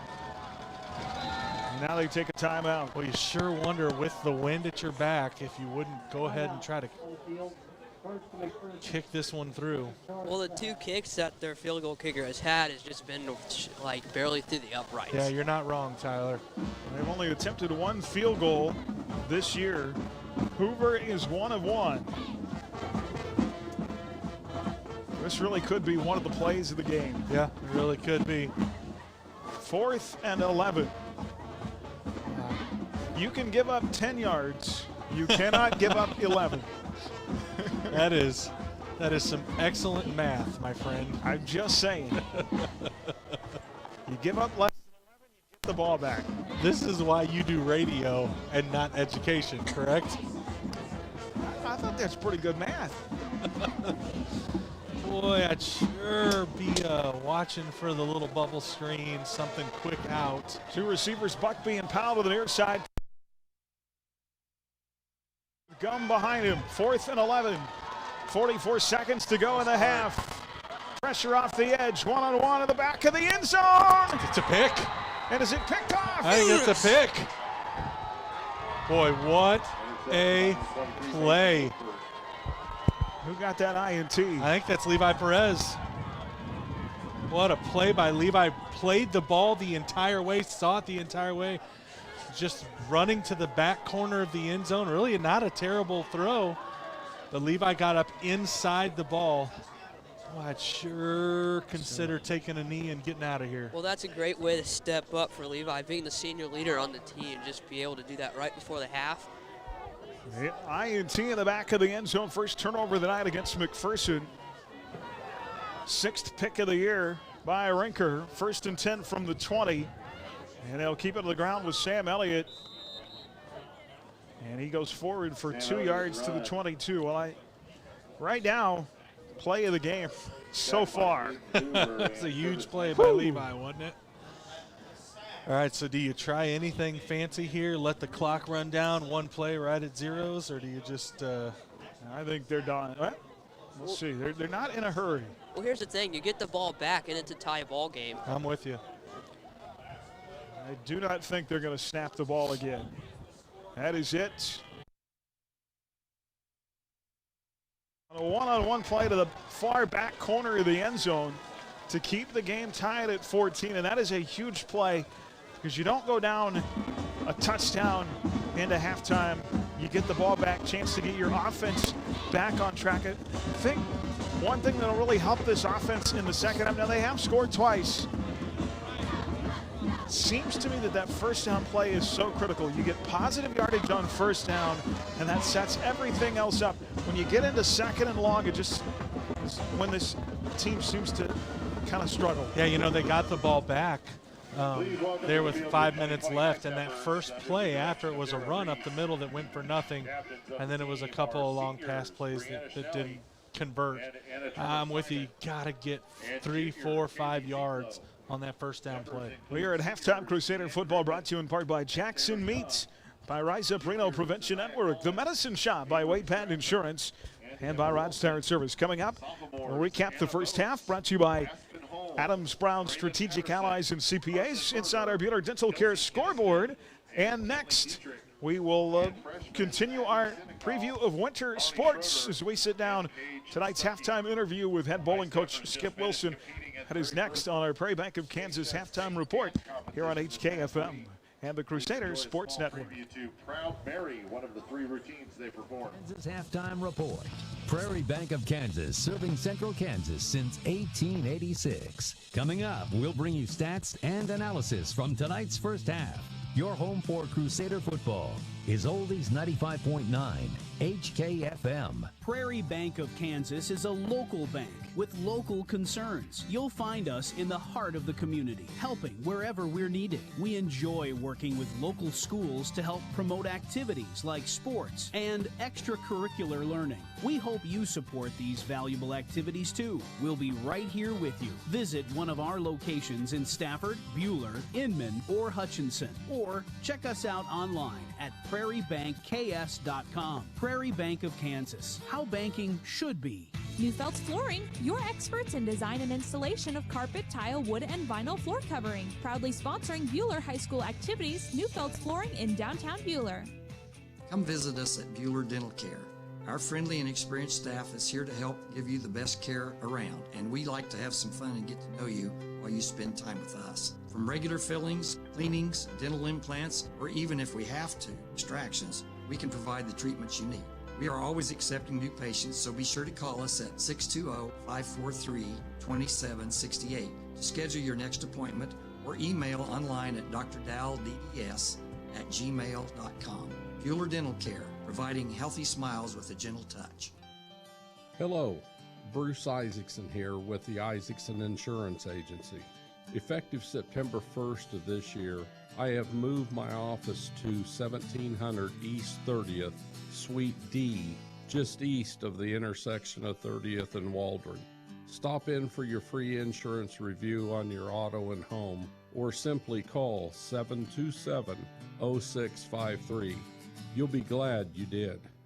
Well, hi, everybody. Welcome back on tonight's Prairie Bank of Kansas halftime report. Here are the quarterfinals of the 4A state playoffs. Looking ahead to winter sports. Bowling, of course, tryouts will be coming out in December. And Coach Skip Wilson joins us now. Coach, good to have you on, sir. Thank you, Aaron. Nice to be here. You and I were just talking about so many unknowns at this point as far as scheduling and are they going to allow spectators, some different things like that. I think pretty much like, from the Boys and Girls Club world right now, you just kind of have to take it sometimes a day at a time, but definitely just a week at a time. We are. It's just, it's a year of change, 2020, the year of. We're just planning. We're just full steam ahead, in regards to the bowling program. I had a coach's call the other day, and all the coaches. It's not like Bueller's, in this boat by themselves. So we're all trying to figure out how we can make this work and how we can make this work the safest as possible for the young bowlers. But I will tell you that every proprietor that was on that call over the state of Kansas, they want, and this is how they said it, they want these seniors to have their senior year of bowling. I thought that was really neat. Yeah, absolutely. And assuming that things go through, you've got tryouts coming up here in a couple of weeks or so. We do, December 7th through 11th. That may change also. One of the recommendations the proprietors are asking us coaches to do is to maybe just look at doing a 3-day tryout instead of 5. That information will come out shortly so we'll know. We'll either have it all week, or we'll just have maybe a 3-day tryout. But that's not an issue with us, with who we have coming out this year. So should be.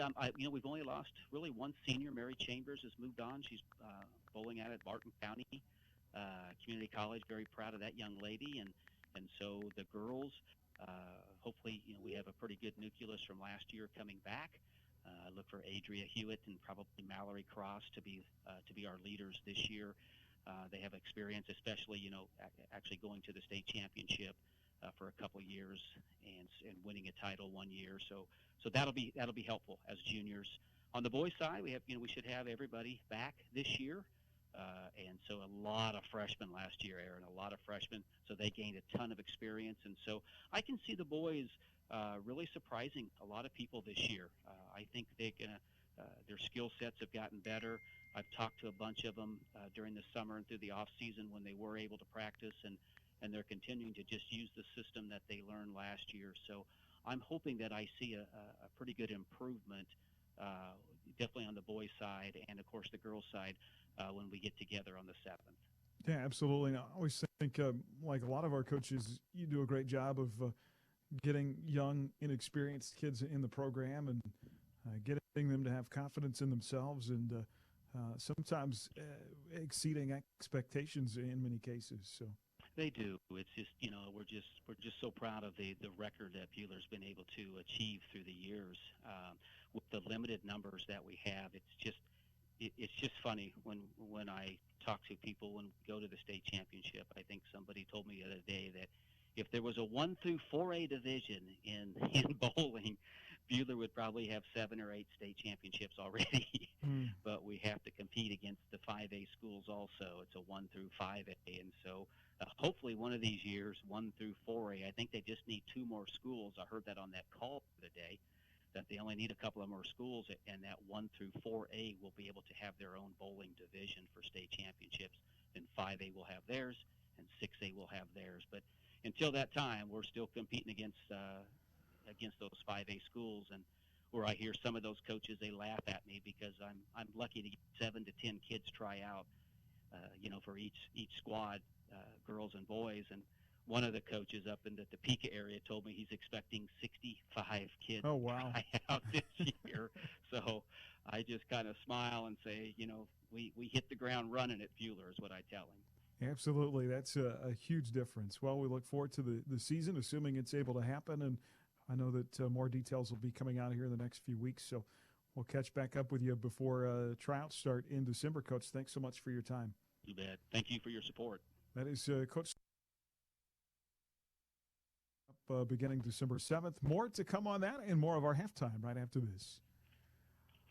At Dick's Phillips 66, our family has kept motorists on the road for nearly 60 years. Hi, this is Janet Dick, inviting you to stop by our locally owned station at 1215 East 4th in Hutch. Dick's offers top-tier gasoline, grab-and-go food options, and friendly service. Wherever you're headed, every journey begins with a stop at Dick's Phillips 66, 4th and Stevens in Hutch. Hi, this is Bueller head football coach Steve Warner. If you'd like to stay connected with what's going on within our program, I'd like to invite you to sign up for the Bueller Football Weekly Roundtable. It's a newsletter emailed weekly to Bueller High School football supporters. To sign up for the Football Weekly Roundtable, just send an email to crusadersrt@gmail.com. That's crusadersrt@gmail.com. Hello fans, Monty Cross with HCU Investment and Insurance Services, and as an alumni of Bueller, I am proud to sponsor Crusader Sports. HCU Investment and Insurance Services is located inside Heartland Credit Union at 23rd and Severance in Hutchinson. Call me today at 620-669-0177 or 800-428-8472. Securities offered through LPL Financial, member FINRA SIPC. Insurance products offered through LPL Financial or its licensed affiliates. Mann, Wyatt & Rice Personal Injury Law Firm is celebrating 20 years of helping victims recover their health and lives after a serious accident. Serving Kansas, Missouri, Oklahoma, and Colorado, our success stems from valuing people over profits. We look forward to another 20 years of fighting for victims' rights. Mann, Wyatt & Rice attorneys and staff wish Bueller athletes the best of luck this season. Mann, Wyatt & Rice, trusted, experienced, compassionate. Bueller Crusader football is on Oldies 95.9 HKFM. And back here on our Prairie Bank of Kansas halftime report as we recap the scoring for the first half. Both teams came up empty on their first possession, 0-0 when Mac got the ball with 7:32 to go in the first. They would put together an 8-play, 49-yard drive and a 1-yard touchdown run by Bryce Labbert, who made it 7-0 with a PAT, 3:18 to go in the first quarter. Bueller gets the ball then at their own 31. They put together a 10-play drive of their own, capped off by an 8-yard Sam Elliott touchdown run. Jeffrey Neal's PAT ties it at 7 with 9:56 to go in the second quarter. 10-play, 69 yards on the drive. Mac right back from their own 30. A 52-yard touchdown catch by Aaron Powell. 5-play, 70 yards, 14-7 with the PAT. 8:09 to play in the second. And the Crusaders again answer back on a drive that started at their own 34. 2-yard touchdown play by Sam Elliott. Second score of the night. 9-play, 66 yards on that drive. The extra point made it 14-all, and that is where we stand. Each team had a couple of more opportunities in the second quarter late. Mac had the ball first and goal. Quarterback Dylan Rinker got sacked back at the 15, one of 3 sacks he's taken tonight. And then Levi Perez with the INT in the back of the end zone with 36 seconds left. So each offense has made big plays. Each defense has made big plays. And although Mac leads in the offensive total yardage category, it's been a fairly even game. You know, it has. I think the thing that's been really impressive is Bueller offensively has really been able to come out and kind of impose their will on the front line. Bueller's offensive line has been very good, and really except for that one possession, and I know that's a possession Coach Warner would love to have back after they got the punt from deep in Mac's own territory, and Brock had a nice little side of the field, I don't remember, out around the 30, 35-yard line, and not convert. I think that's the kind of possession that Bueller must convert on. When you get a possession deep in McPherson's territory, you have to get points on the board. That said, the huge play to not give up the touchdown going into half. Bueller will get the ball to start the second half.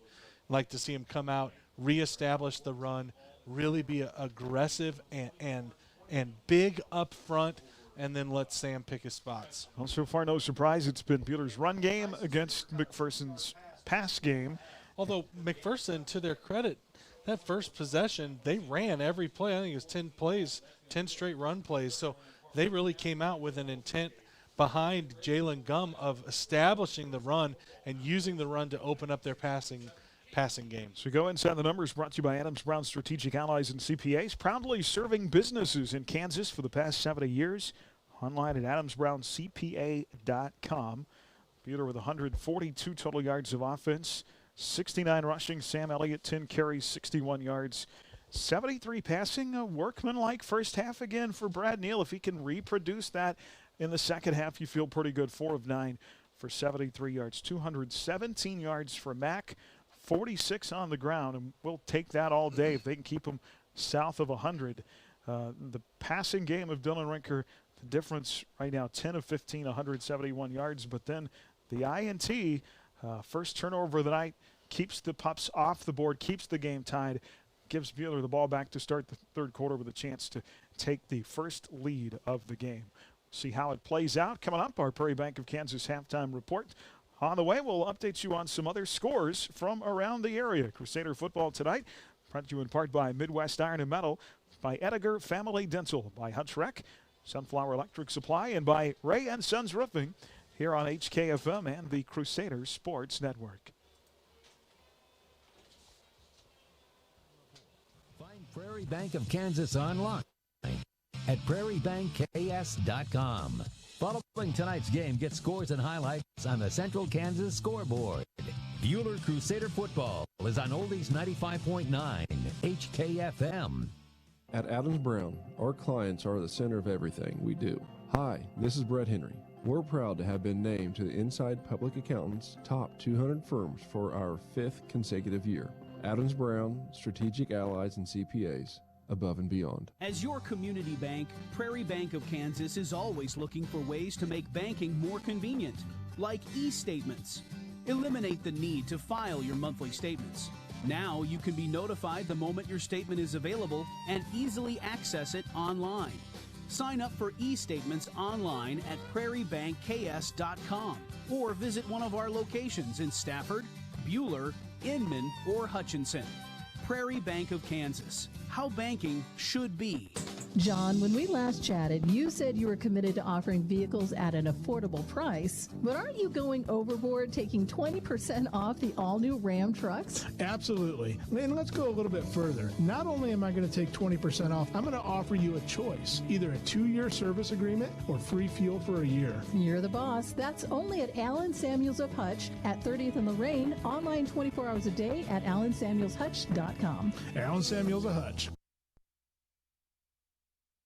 Football is on Oldies 95.9 HKFM.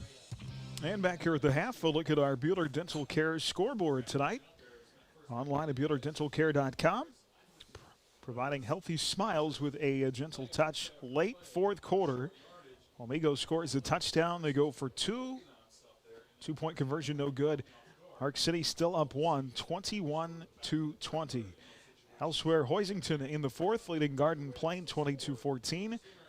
Halftime, Bishop Carroll and Mays tied at 21. Collegiate in the first half, leading Southeast of Saline 15-8. Second quarter, Derby 26, Lawrence High 6.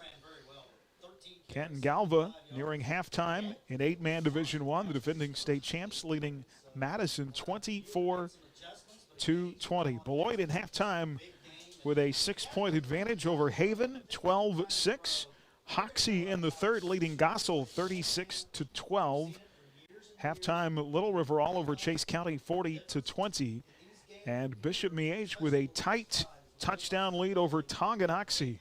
We'd love to see the Chieftains win at home tonight against the Miege Stags, 14-7. Miege leading at halftime. It is 14-all here. Buhler will have the ball to start the second half when we come back, trying to break a 5-game losing streak against McPherson. You're listening to Crusader Football. We're live tonight from the Allen Samuels broadcast booth here on HKFM of the Crusader Sports Network. Halftime report. The second half kickoff is coming up next. Crusader Football is streaming online at Ad Astra tablet with the Ad Astra Radio app. Whether you're wanting to pick up a class or two while on break or looking to get a head start on your college career, Hutchinson Community College has online classes available throughout November and December. They're affordable, convenient, and flexible. Email myfuture@hutchcc.edu for details. When you're running a business, you don't have time for internet that slows you down. IdeaTech is here to bring your business internet freedom. Freedom from high prices, freedom from slow service, and freedom from bad customer support. If you're ready to do business with a local company that cares about you, give IdeaTech a call at 620-543-5000 or visit ideatech.com and contact us through the Hook Me Up button on the homepage. Your internet freedom awaits. Buhler Crusader Football is on Oldies 95.9 HKFM. Well, thanks again to Skip Wilson for joining us at halftime tonight. Good luck to our bowlers this winter. Coming up in December, Crusader Football brought to you in part by H&R Block, by Cargill Salt, Crable Tree Clearing, by the Sheila Metzger Agency, and by Midway Motors. Busy night of football on the Ad Astra Sports Network tonight, part of our Next Tech Wireless Road to a Championship. You can stream tonight's games on your phone with the Ad Astra Radio app, powered by Next Tech Wireless. You're mobile and need to stay connected. Aaron West here at McPherson Stadium alongside Matt Atherton. Our Crusader Sports Network partners streaming via YouTube tonight, Tyler Adams and Caden Warner. Buddy, thoughts, some keys? I'd love to see about a 9-minute drive here to start the second half. I think you and Coach Warner, you know, as long as Buhler can stay in a spot where they stay in the right down and distance, I really like Buhler's ability to run against this McPherson front 7, front 8. I really think as you get further into this game, it's going to be a matter of really who is willing to dig deep, make a play, and then if Mason Lippard can continue to cover Trey Bugbee, I think I like our chances. All right, McPherson's Jaden Dukes will kick from the 40. Brock McCurdy back at the 10 to receive. They're going to kick it toward Brock here on the near side of the field, the McPherson sideline. 15-20, gets a seam to the 25 and down at the 26-yard line, and that's where Buhler will start on offense. Over the years, Coach Warner has preached winning the third quarter. Buhler has outscored their opponents 54-29 in the third this year. This could be a key drive in the game. Yeah, you definitely think it is. Like to come out and just establish dominance along the front five. Buhler from their own 26.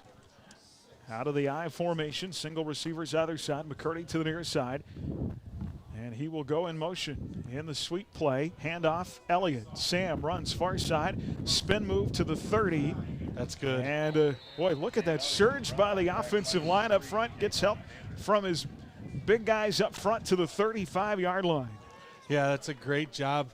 Those guys on the left side of the line there just pushing that forward. Wonderful job. And again, the right down and distance, second and short, third and short.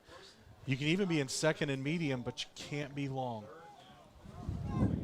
2nd and 1, clock running, 11:22 to go in the third, 14 all. Coffey and its super back to the left. They'll put Van Bruggen and Coffey in motion. Now they line up right side. Elliott is going to run that way. Ooh, at the power. 35, gets the first down, ankle tackled and falls forward to the 40-yard line. They're going to mark the knee of Elliott down at the 39, a gain of 4. That is a fantastic trap block by Gabe Barnes. Came across from the quick side and just sealed off number 30, Curtis Landrum. Does a great job cutting, making that hole for Sam to run up behind. And I'll go spread on second on 1st and 10. Elliott out of the gun to the left of Neal. They'll hand it off. Sam running near side. His way forward down to the 44-yard line. He picks up 5 yards on the play. That's just another something out of what really wasn't there. Yeah, and your word power is right. That's the third power run in a row as they run 42 power. You can always tell when it's coming because Gabe Barnes comes across this way and is really an extra lead blocker on the pulling guard. 2nd down and 6. They go with the sweep play again. And that is going to go nowhere. Brock McCurdy on the jet sweep is going to be tackled back at the 42 and a loss of 2. And now that sets you up with a 3rd down and long and a big 3rd down. Boy, Brad Neal had 3 big conversions on 3rd down last week. He needs to channel one of those here. Yeah, he really does. And guys, quick score update. Thanks to my Uncle Kane for giving us these updates, but the final score for Arc City versus Wamego is 21-20. So Arc City will be on the road next week in the semifinals, either at Buhler or at McPherson. 4 wide receivers. Neal out of the gun on 3rd. Brock McCurdy is wide open at the 45. And a wide throw. That time the quarterback missed his mark. Good protection, good route. You had 4 wide route. There's Brock on the little out route, and just a little miscommunication between those 2 guys. The quarterback missing his mark or the receiver not being where the quarterback thought he was going to be? You know, it's hard to say. I think Bradley's probably throwing it to the 50-yard line knowing that's what he's got to get for a 1st down. Brock was a little deeper than that. That said, it was open. It's hard to fault a guy for running to the open spot. Jeffrey Neal will punt it away. It's going to be picked up at the 23. Flag comes out. Gets across the 30 up to the 33-yard line. I think it'll be blocking the back. McPherson on the return play. That was Neil Raymond, a senior, who took the pass, or took the kickoff, I'm sorry. 4 penalties in the first half on McPherson, 2 on Buhler. 9:14 to go in the third, still tied at 14, and the officials over on the far side, the Buhler sideline of the field, talking this over. Now Coach Pavlovich for Mac comes out to the 30 and wants an explanation. During the return, illegal block in the back, return team, 10 yards from the foul. I'm with Tyler Adams calling the illegal block in the back. Tyler Adams, the all-seeing eye above us. Yeah, bird's eye view. So that'll move back to the 20-yard line. I can hear him shivering. Don't you feel bad for him, though? I did for a minute. Okay. 1st and 10 from the 20. 9:14 to play in the game. Here is Gum on the ground trying to get to the outside. That is not going to work. He's got 1, 2, 3, 4 maroon helmets pursuing. Tanner Tustin and company knocks Jayton Gum back to the 17-yard line. Boy, and you can see Gum just trying to stretch it, trying to find a lane. You know, the farther he stretched it, the more Crusaders got to right. it. Yeah, you're looking for a spot to put your foot in the ground and turn it north-south, and there just never really appeared a spot. And the Mike linebacker makes the tackle. 2nd down and 13 from the 17. And Sam Elliott says, no gain on the play.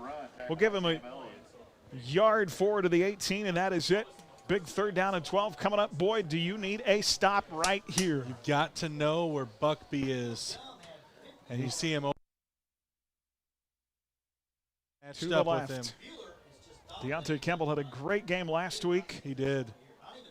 You've got Ruddle and Powell over to the far side of the formation. Lone receiver to the left is Trey Buckby.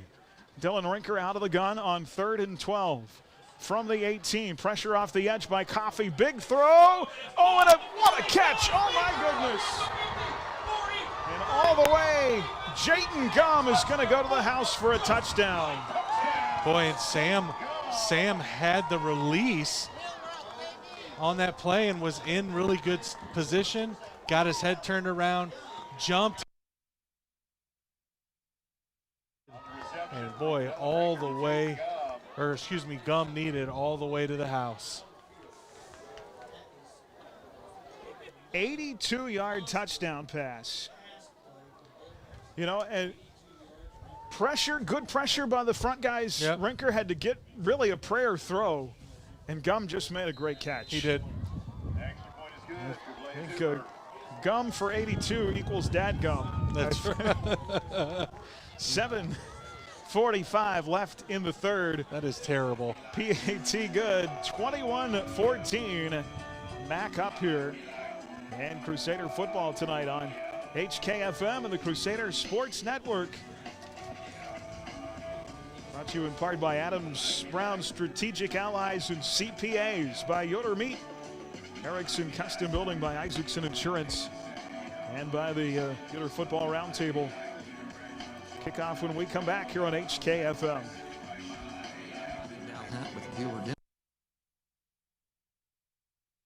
Is to help schedule your family for convenience. You will receive high-quality dental care and build a positive relationship with our experienced staff in a pleasant and reassuring atmosphere. We like to have some fun with you and get to know you.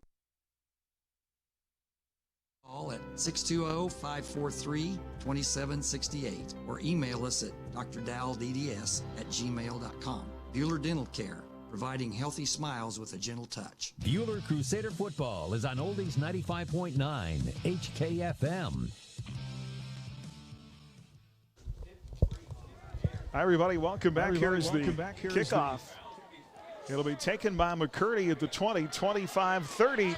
Breaks a tackle across the 35, and another good return by Brock McCurdy to the 39-yard line. Well, you've been punched in the mouth on a 3rd down and long, an 82-yard touchdown pass. Your offense has got to come back on the field and answer. Yeah, absolutely. And you know, really that last drive, what was working was power running. Run 42 power, run 41 power, just run up the middle. McPherson has not proven for any amount of time that they can stop it. So you run it until they stop it. 21-14 pop side formation. Single receivers either side on 1st down. Here is Elliott. To the left side, breaks out of a tackle, and then he'll be gang tackled by a host of red jerseys at the 43-yard line. But that keeps you on schedule, Aaron. You pick up a 4 or 5 yard carry on 1st down, another 4 or 5 yard carry on 2nd down, and then you like your chances on 3rd and short. It'll be 2nd and 7 after a gain of 3. Peter will come to the line quickly here. They'll go with spread. 2 receivers left, 2 right. Van Bruggen and McCurdy to the near side with Neal out of the gun. He'll stay with Elliott on the ground. Slips out of 1 tackle. He'll not slip out of a 2nd. Forward progress of a yard to the 44. And now you've got another third down. 3rd and 7 coming up here.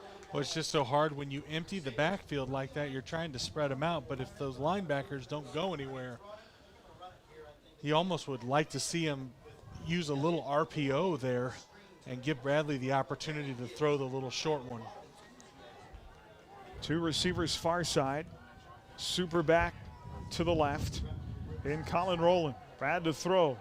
Sam with a nice block in the backfield, but then a high pass. Incomplete. 4th down again, and that is 2 third down passes where the receivers have been open.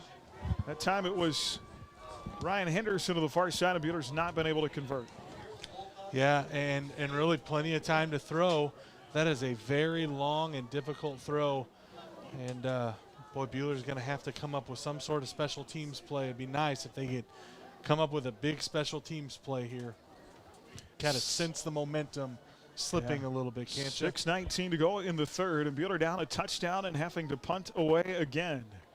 Jeff Neal will kick it from the 35. Big, high, booming kick. It'll be shoestring cut, and what a hit. Oh. A flag comes out. That'll be another block in the back, by the way. What a hit. Aaron Powell took a lick. By Carson Moeller. Carson Moeller did such a good job beating the man down there. You know, Carson is the long snap. The fastest Carson ever runs is after a long snap because he knows he can't be touched. So he gets down there and does a great job. And, boy, we're going to march McPherson back again to see if we can't make it sting. If you get him pinned deep. That's right. They've got to come up with an answer for that deep ball. It has been the big play. 2 touchdowns, one of 82, one of 52 yards. You just cannot give up. And on that play, and I'm not faulting Sam Elliott at all, I would take a pass interference penalty over allowing that. Without a doubt. Pass interference penalty in high school is just a 15-yarder. It's not a spot foul, so just rip the guy down and live to fight another down. McPherson has got it. 6:10 to play here in the 3rd. With the penalty, they're 6th of the night. Another block in the back. They'll be at their own 15-yard line. Going right to left. Up a touchdown. The 5-game win streak in this series. Rinker out of the shotgun. They'll put a man in motion, trips right. They go to the ground, and Gum bounces off initial tackler and then stopped forward at the 15-yard line for no gain. Nothing there on the ground game for Jayden Gum. McPherson is not going to win this game running the football. Nope. No, they can't do it, but they're so good. You have to kind of keep running so that you can keep the linebackers under control so that you get that one-on-one coverage. 2nd down and 15. Want to throw near side Buckby and gets out of bounds about the 17. It's a good job by Deontay. Just hold on to him long enough to force him out of bounds. If you can hold on, even if you can't make the initial tackle, if you can wrap him up long enough that you get the good guys there. 4 yards on the little out route on the near side to Trey Buckby. 3rd down and 6 from the 19. They need the 25, the stick for a first down. 5:37 to go in the 3rd. 21-14. Dylan Rinker works out of the gun with Gum behind him. 4 wide receivers. Throws near side high in the air. Great coverage. Incomplete. It'll be 4th down. And a big play over there on the far side. Boy, and Lip was right there. As soon as the ball got to Gus Ruddle, Mason Lipford was right there. Even if Ruddle had caught the ball, Lipford was in great time. I really do. And he's just gotten better and better and better and better as the years progressed. Mason Lipford with a PBU there to hold serve for the moment. High snap and a big kick from the 5. And this will take a bullpup roll from the 40, inside, from the 50 inside the 40, all the way inside the 35. And it'll be down at the 33-yard line. Most importantly there is you hold them on defense, you get the ball back to your offense. 3rd quarter has not gone the way of the Crusaders offensively here. See if they can get some momentum back. Yeah, still got some time, 5 minutes left in the 3rd quarter. Really got to get on schedule. I know I sound like a broken record, but you got to play on schedule. Bueller. It's so tough when you don't get yards on first down. It is. Bueller has to play on schedule. 4 wide receivers. Elliott to the right of Neal out of the gun on 1st and 10. They want to throw. Here's that swing pass that's worked tonight to Sam. Forward progress to the 25. They will take it 5 yards. That's my pass play right there. Sure-handed Sam Elliott. He will get you yardage if you get him the ball. Yeah, that's right. And really that little swing pass acts as a run play. Acts as a run play. I think they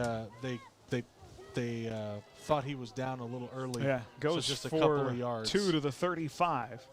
It'll be 2nd down and 8 from there. They stay out of the shotgun. Oh, dang it. And movement. That'll be a penalty on the Crusaders. It'll be their 3rd of the night. Boy, and when you're trying to stay on schedule, penalties don't help. That does not help at all. So instead of 2nd and 8, you're 2nd and 13. 5-yard penalty moves it back to the 30 at the right hash mark. Bueller left to right here in the 3rd with 4:40 left. Trailing by a touchdown, 21-14. The winner will be home to face Arc City next Friday in the semifinals. Bueller last in the state title game in 2016. Mac has never been there. 2nd down and 13. 2 receivers left, 1 right. Brad rolling to the left, steps up in the pocket, throws one-on-one coverage. Dalen Coffey, hold on, Dalen. That's a nice. And marks him down at the 48. Are they going to call him out of bounds? That is bad call. No way.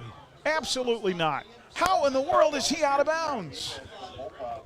Boy, I thought if anything, there was a chance that the bullpup defender had ripped the ball out of his hands.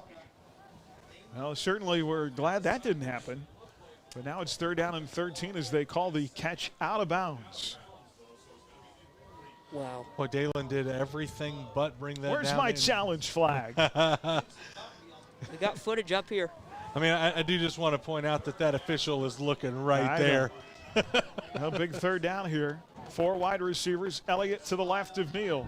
Pressure coming off the edge. Rolls Brad up in the pocket. Big throw over the middle. This time it's caught. Great. At the 45 by Brock McCurdy to the 51st down. It's a great job finding the hole in the defense and really just kind of setting down in that hole. I think McPherson playing a little zone, a kind of a soft zone. And Brock just goes, finds the hole, and sits down, and Brad moves around it long enough to find it. 20-yard play, first catch in 3 weeks for Brock McCurdy. Came to the game averaging 40 yards per contest. Double tight set on 1st and 10 from midfield. Here's Elliott, bounces outside, now in at the 45. Inside the 35, they'll call the need out at the 32. Move the chains again. Sam Elliott, 28 yards. And Aaron, I know it's easy to sit up here, line up in the eye, and punish McPherson. Just stay in the eye. Stay double tights in the eye and punish McPherson. I just don't think their front 8 can hold up to it. Boy, Aiden Hoover went for a ride. Yeah, he did. The junior linebacker, Sam, drug him all the way to the 32. It'll be 1st and 10. 3:33 to go in the 3rd. They stay with double tights. And the wingback, the super back, Coffey in motion. Under center, Neal takes the snap. Here's Elliott, left side handoff, trying to get low and get something. And he gets 2 to the 30. There's a really good block by Dalen Coffey on the end. I think Dalen got the worst of it, but that was a nice job getting that kick out. Back in, 3:05 to go. 21-14 touchdown lead for McPherson. Bueller to the line, plenty of time, 19 of the play clock. 2:55 of the game clock in the 3rd. They stay with 2 tight ends and a slot receiver, McCurdy to the near side, out of the eye. Handoff, Elliott, nothing there. Now bounces left. What a play by Sam. Oh my gosh. 25, breaks out of another tackle across the 20. How in the world, Sam Elliott? You are the man down to the 19. It'll be 1st and goal in the red zone. Boy, McPherson brought the blitzer and really blew up that play. The blitzer picked up Colin Rowland, and Sam kind of got stuck back there. This is where having Sam be 5'8" is really helpful because he's able to kind of hide behind those guys. The play was designed to go to the right. Sam reverses, goes left, and it broke out of at least 2 tackles. Yeah, he did. Really, Colin had a hard task of picking up that free rusher. He did a nice job. All the way down to the 16. 14-yard gain. It'll be 1st and 10. They'll stay on the ground. Elliott breaks out of 2 more tackles. My goodness. Talk about sounding like a broken record. 5 yards down to the 11, but time after time, we've got an injured Crusader on the play. Dalen Coffey slow to get up, but time after time after time, missed tackle after missed tackle. It's just goodness. Yeah, and that play was kind of busted up in the backfield. Sam does such a good job just making guys miss. You mean he made something out of nothing yeah, again? He does it. Oh, That's goodness. what he does. I think we've got a timeout here on the field. 2:03 to play here in the third. 21-14, second down and 5. Coming up for the Crusaders here on HKFM of the Crusaders Sports Network. Everybody clap your hands. Clap, clap, clap your hands.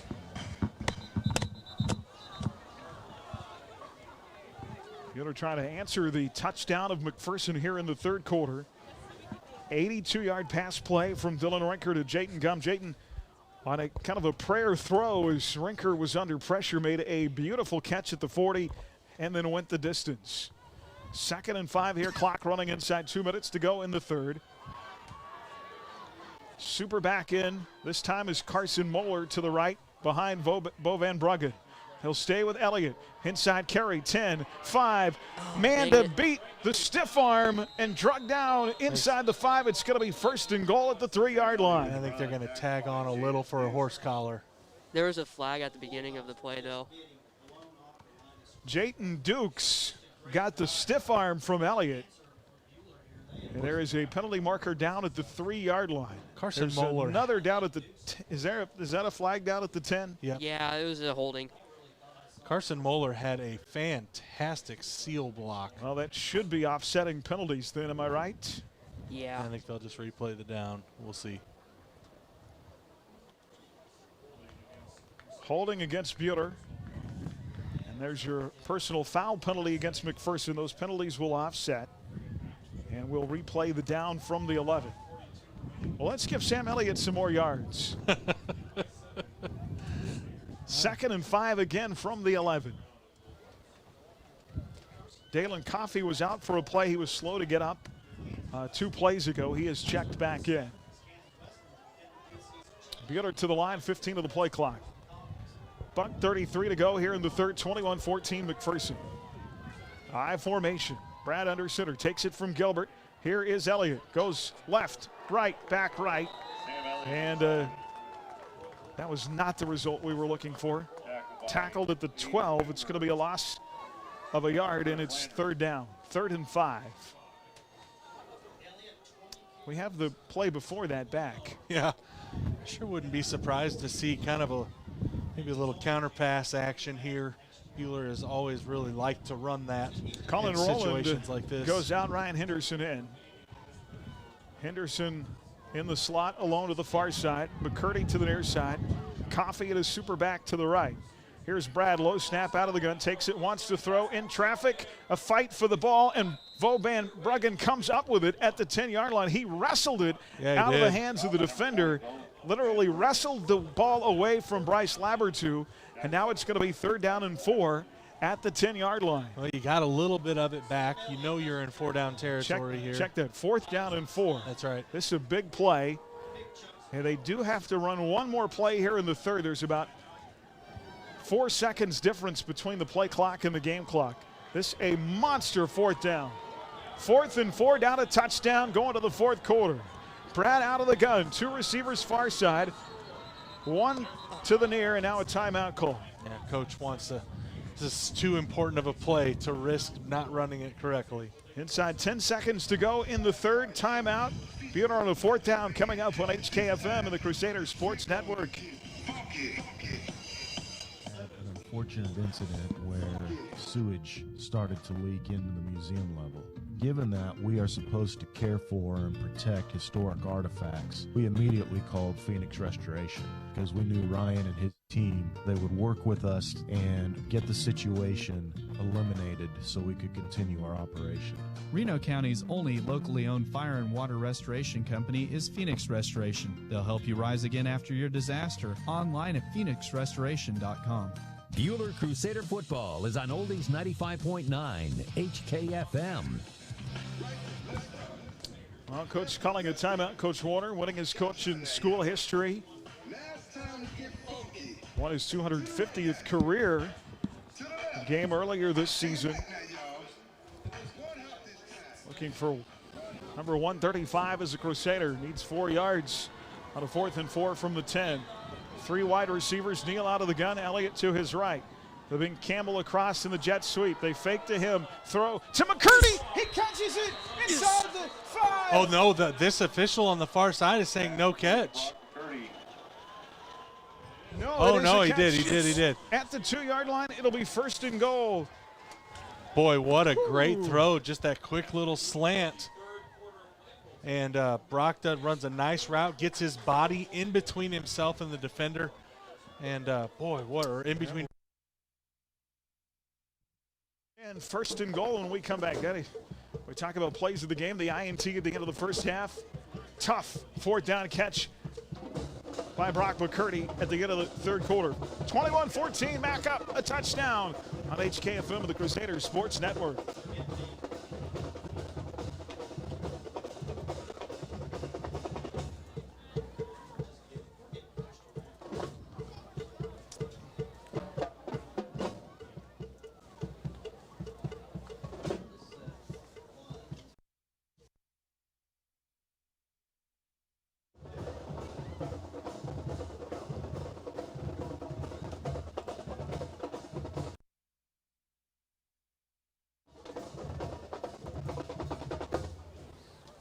Call us and ask us about our asphalt millings. If you're a do-it-yourselfer, arrange for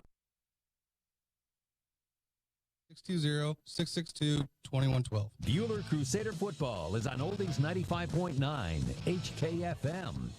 12 minutes to decide who will meet Arc City next Friday in the 4A state semifinals. 21-14 Bueller with a crucial 1st and goal at the 2-yard line. It's going to take some big defensive plays by one. Any guesses as to who gets the ball here? Well, I think he has a 2 and a 0 in his number. Yeah, I'd say so.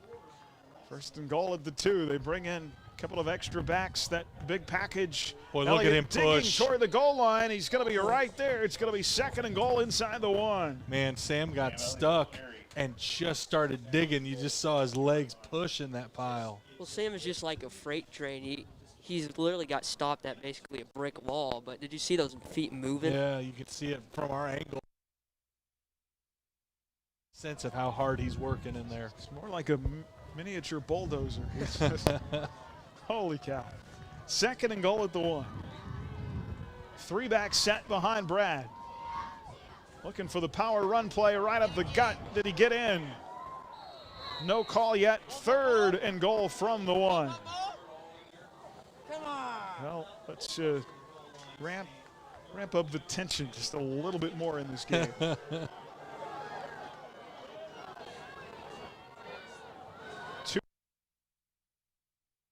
Two stops by the McPherson defense. What about a QB sneak to Bradley?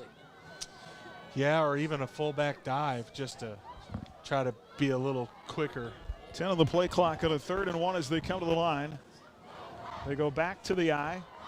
Super back to the right. Handoff Elliott, spins out of a tackle, gets away from another defender. He's going to be right at the goal. Oh, he got in there. Touchdown, Crusaders. Sam Elliott again makes something out of nothing. He was tackled. He broke 2 tackles. Touchdown. From the start, Brad tripped on the snap and kind of threw the timing off, and kind of got blown back. That right side of the Bueller line got blown backwards. Boy, Sam is just, he's the cheat code. Sam is the man. 3rd touchdown of the night. Jeff Neal's PAT is through. Whew, we are tied at here from McPherson on HKFM and the Crusader Sports Network.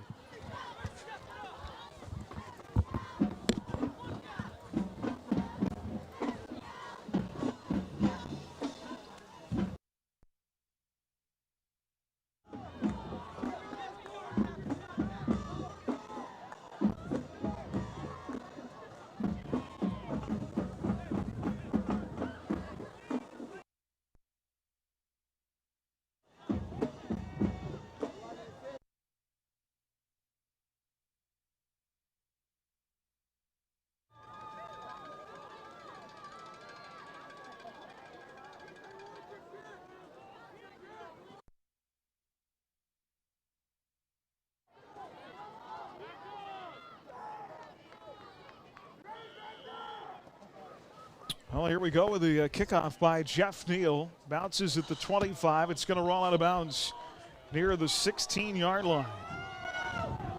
Is that twice he's done that now tonight? It is, although I'm just not sure. I think that's such a terrible play. You get the ball at the 35, but you also don't give up a return. You're able to get your defense situated. Yeah. First and 10 at the 35, 10:35 to go here in the game. Max got the ball back. Boy, who wants it more? It has been an even game throughout on the scoreboard. Not much there. Forward progress of about 2 yards. Peyton Gum with the carry. Established some sort of run game, but really since that first drive of the game, it has been largely non-existent as Bueller's front four has been so very good in the middle.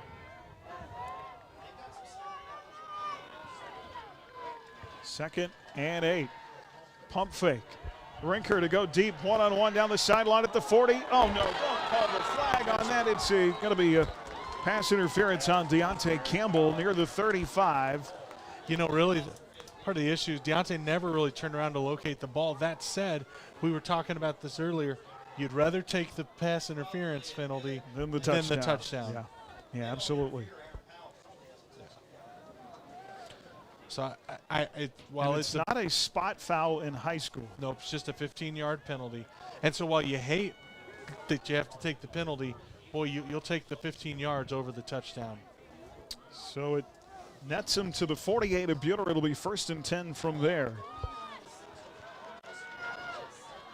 First and 10, clock running, 9:53 to go in the game. Tied at 21. Inside handoff by Jayton Gum.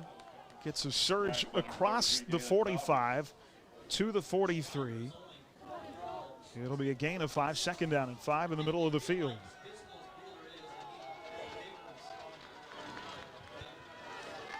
One of these defenses is going to have to come up with a big stop here in this fourth quarter. Well, you're not wrong. 21 all, second down and 5. Rinker out of the gun, single wide receivers.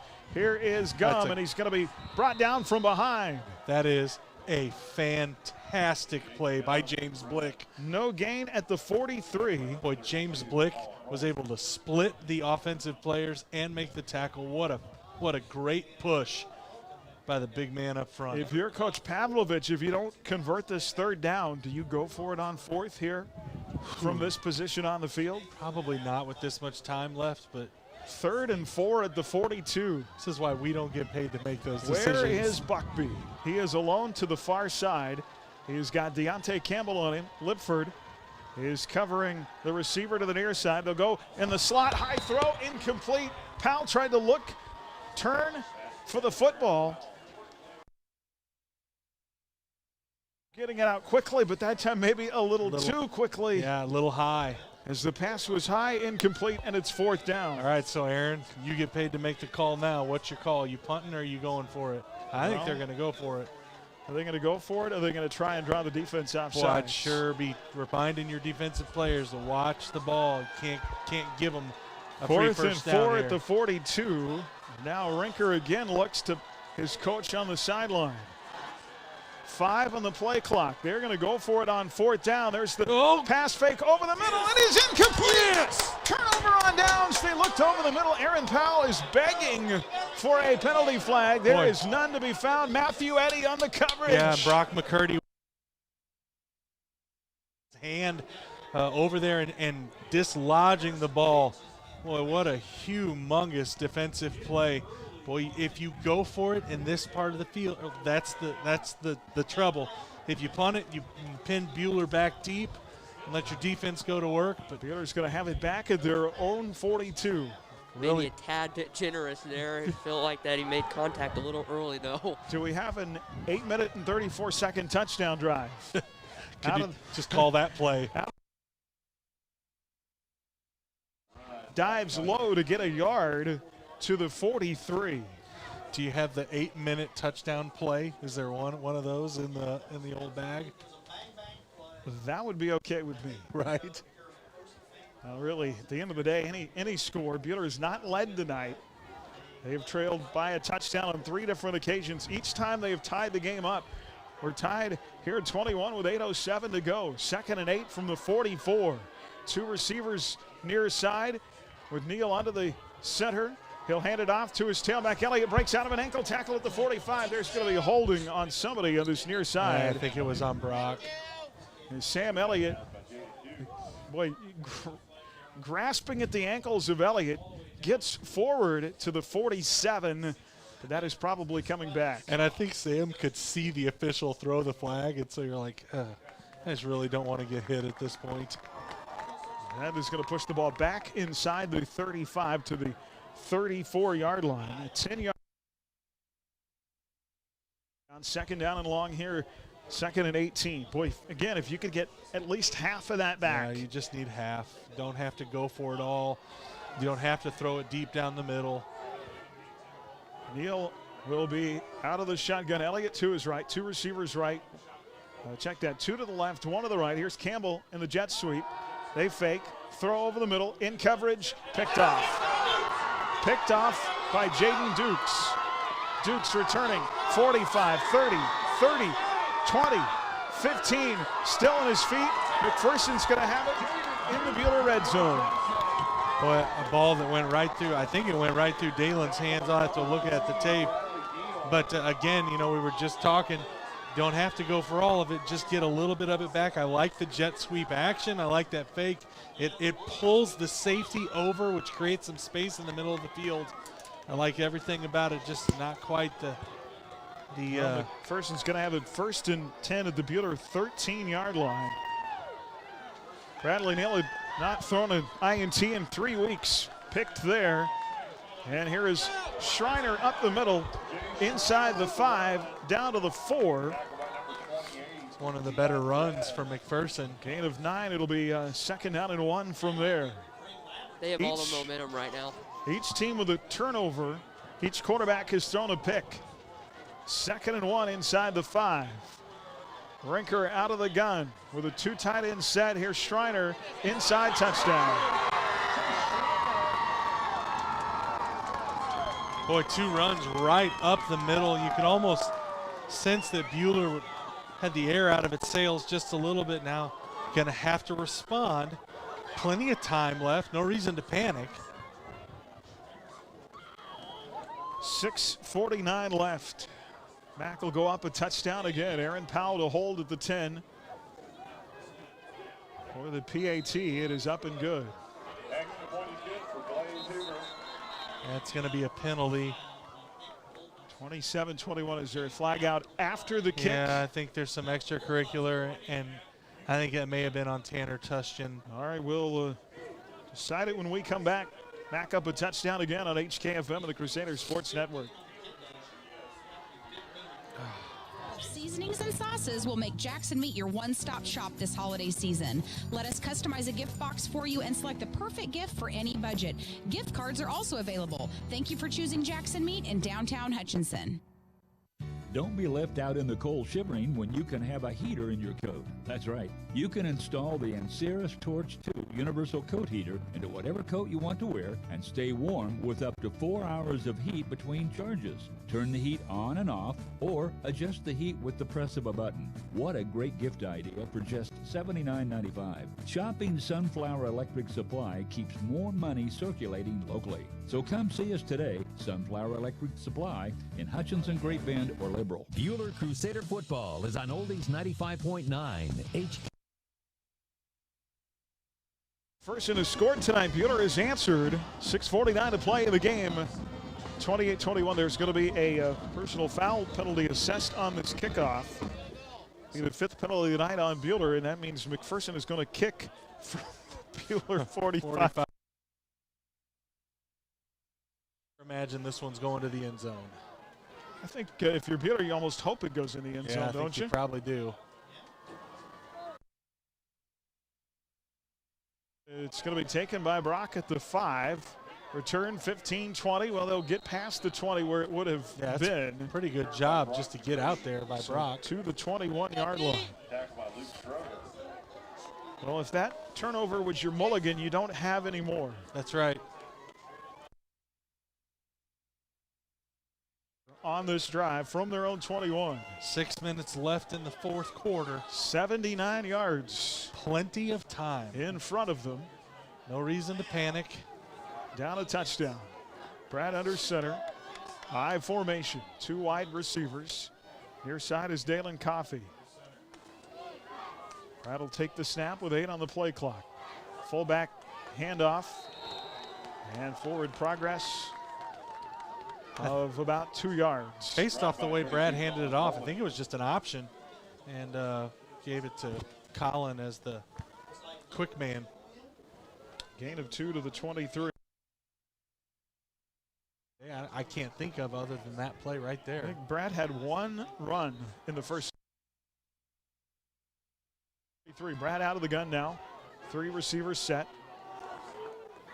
Elliott to his left. Swing pass. Elliott catches it. 25, 30, breaks out of a tackle. And he'll have the first down up at the 35-yard line. Well, that swing pass, has there been a time tonight when that swing pass has not netted you yardage? No, and part of it is that when Sam gets matched up in open space one-on-one, this is really hard to tackle very shifty. Yeah, it's not just that he's strong and he's shifty, and that is just a lethal combination coming out of the backfield on that little wheel route. On the left hash mark, Bueller going right to left. 1st and 10 at the 35. Back to the eye, back to the ground, and Elliott. And nothing there. Max defense snuffs that out, no gain. 2nd down and 10. When Bueller has gotten in trouble tonight again, it has been when they have not gotten positive yardage on 1st down. Yeah, you got to play on schedule without a doubt. Now, as Colin checks out, you're going to see them spread this out a little bit. Probably 3 or 4 guys wide. Carson Moeller in, Coffey to the near side. Sam to his right. 2nd down and 10. Brad takes the snap, blitz up the middle, throw over the middle, caught by Brock McCurdy. Good catch. 8 yards on the catch across the 40 up to the 43. It'll be 3rd down and 2. It's really a pretty good job by Brock. Brad stepped right into his throw. Really good solid base. Colin checks back in. Boy, 3rd and short. I like this spot. Sure like the idea of giving it to Sam and just letting him do what he does. 5 minutes to go in the game. Mac down 28-21. It'll be 3rd and 2 from the 43. I formation. McCurdy to the far side. Henderson to the near side. Play action, rolling out, keeper by Neal. 1st down. Brad gets it across the 45 to the 46. Rolled out that he was going to look for the release, but I think that was just a called run. Tuck and run. Yeah, I don't think that there was any intention of ever throwing that. Just get out on the edge, find a spot, and dive forward. Needed 2 yards, he got 4. That's something we haven't seen Bradley do in a while. Yeah, you're right, Tyler. Just his 2nd run of the night. 1st and 10 at the 46. Brad works out of the gun. Elliott to his left. 2 receivers far side. 4:16 to go in the game. In the pocket, Neal to throw over the middle again. Oh. That is the same play that got picked on the previous series, looking for Coffey up the near hash mark. Off again because Jaden Alexander was right there. Yeah, it's really strange. You typically wouldn't run a drag from that spot. I think it was probably supposed to be a post, and the route really flattened out. So I'm not really sure what happened there, but again, Bueller is very fortunate. That was not a particularly well thrown ball, and it was thrown into triple coverage. Yeah. Please don't do that. 2nd down and 10. Brad out of the gun again. Gets good protection. Has time. Rolling right. Run it. Now he's going to tuck and run. He's going to be chased out of bounds close to the 48-yard line. And a flag comes out late. Oh, please let it be a late. Jawing. I'm afraid that may be a. Out of bounds at the 49 is where they mark it. Looking at a 3rd down. Oh, man. 3rd down and 7. There are a couple of flags out. 15-yarder here would be just really painful. A face mask is the call. Yes. On McPherson. Wow. Unsportsmanlike conduct is actually what they just called. Okay. That is huge. Oh, man. Tyler, you are not wrong. It is huge because it's not on the Crusaders. That would have been a terrible And penalty. Bueller was in a spot where they were not in good down and distance. And then you go ahead and get the first down. So tack on 10 up to the 36. It is 1st and 10. Come on, Crusaders. Let's get this touchdown back and tie it up. 4:02 to go. Double tight set on 1st down. Sam will get the handoff to the near side at the 30.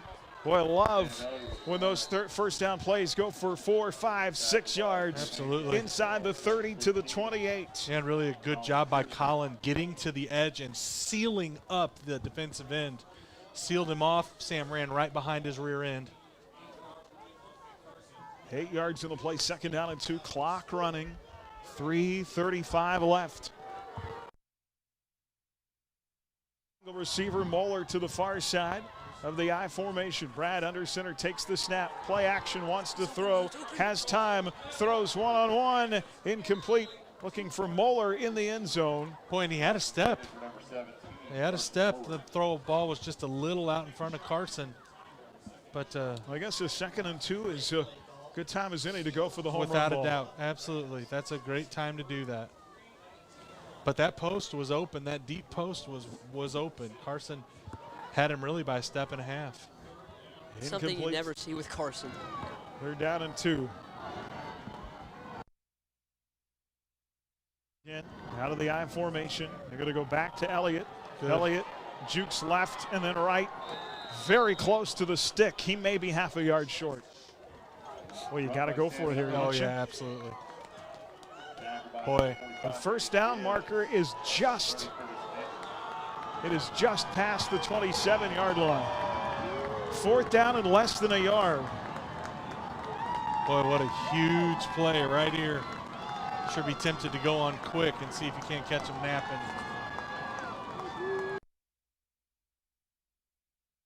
Tight ends, 4th and less. On the pitch to Elliott, he's not going to get there. He is not going to get there.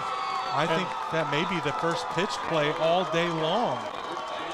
And Mack will get the ball back with 2:37 to go. Oh, goodness. I can't remember Bueller running toss sweep all night. First one of the night. Well, and we've gotten to that play, and he tried. McPherson's defense made a better play. 2:37 to go. Bueller only has 2 timeouts. Gotta stop. Gotta stop here. Run up the middle. I think Mack is going to try and chew clock now from their own 27. Forward progress to the 31. Gain of 4. It'll be 2nd down from there. Mack trying to get back to the semifinals for a 4th straight year. 3 years in a row they've never been to a state title game. Time out of the field. 2:28 left. 28-21. Well, it's really simple now. Your defense, you can give up 1 first down. You cannot give up 2. That's right. Yeah, and really, it helps you because you need as much time on the clock if you can figure out a way to get the ball back without giving up any first downs. I'm thinking almost, what if a silent count QB sneak could have thrown them off? Well, you feel for Sam Elliott on that last run all night, all year. He's gotten big play after big play. But Mr. Do Everything. But right now, that's the one that's going to stick with him. Of course it will. But here's the thing, game's not over. Defense has got to come up with a play, come up with a turnover, a strip, a fumble. 2nd down and 6 with a Rinker out of the gun, back to the ground. And Gum across the 35. Actually, Sky Schreiner is the ball carrier. Forward progress. In the game, the second half, honestly, their best runs have been Schreiner. It'll be 3rd down and 2. He's been pretty good. And another timeout. Well, Black Knight defense. Coach Cole's got to dial up a big play right here. You can stop him here. You get the clock back with plenty of time. Well, I do think there's probably a fairly reasonable chance that same jumbo package that they brought in earlier in the game, they might go with that again, bring in the extra blocker. It was Lamberts who scored one of their 2 first-half touchdowns. Well, it's been a good game. It's been a tight game. It has. I would have preferred a blowout tonight. Would you have? Oh, absolutely. I'm shocked. See, we've done this. That's what your feeling would be on it. 3rd down and 2 with Rinker out of the gun. Low snap. Oh, He's going to keep it himself. He's not going to get there. Oh, man. Oh, man. They gave him. That's generous. They gave him a brilliant spot if you're wearing a red uniform. That is a huge play by Rinker because that was a bad snap. And that play had disaster written all over it. Rinker saved the Bullpups bacon on that. Well, they gave him a great spot to the 38. It'll be 1st and 10. Bueller has no timeouts left. You know, really? And there's still time left. I thought tonight was the night. Dadgum. Come on. Let's get the ball back. Hey, now you got to go looking for strips. If you can get him stacked up, the first person's got to stack them up. Everybody else has to go in there and try to rip the ball out. And McPherson's going to run the clock down and take a timeout. 1-4. 1st and 10 up 28-21 here on HKFM and the Crusader Sports Network.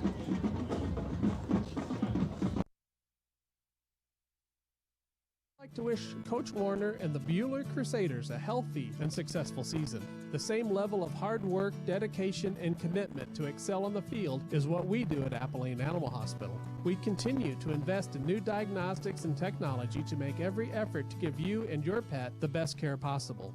Go Crusaders! Bueller Crusader football is on Oldies 95.9 HKFM.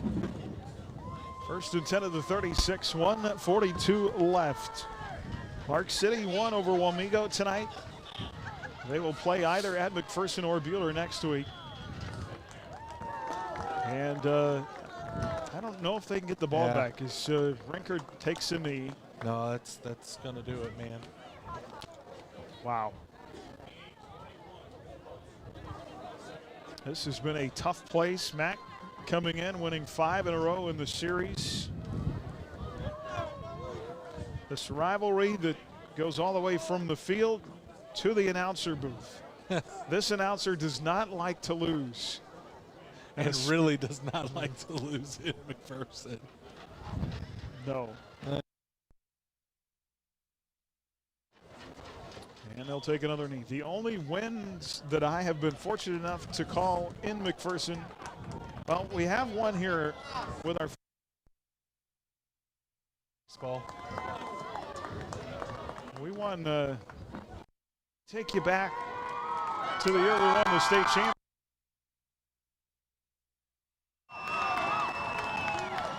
Regional final here, didn't we, in Mac that year? I don't remember that. Well, that is going to do it. One more knee and Mac will win. Wow.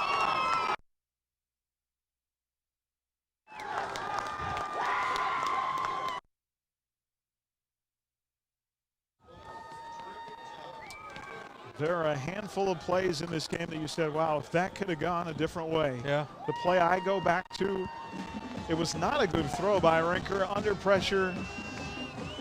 Jayden Gum right here in front of us, the 40 goes up over the defender, makes a great play, and scores.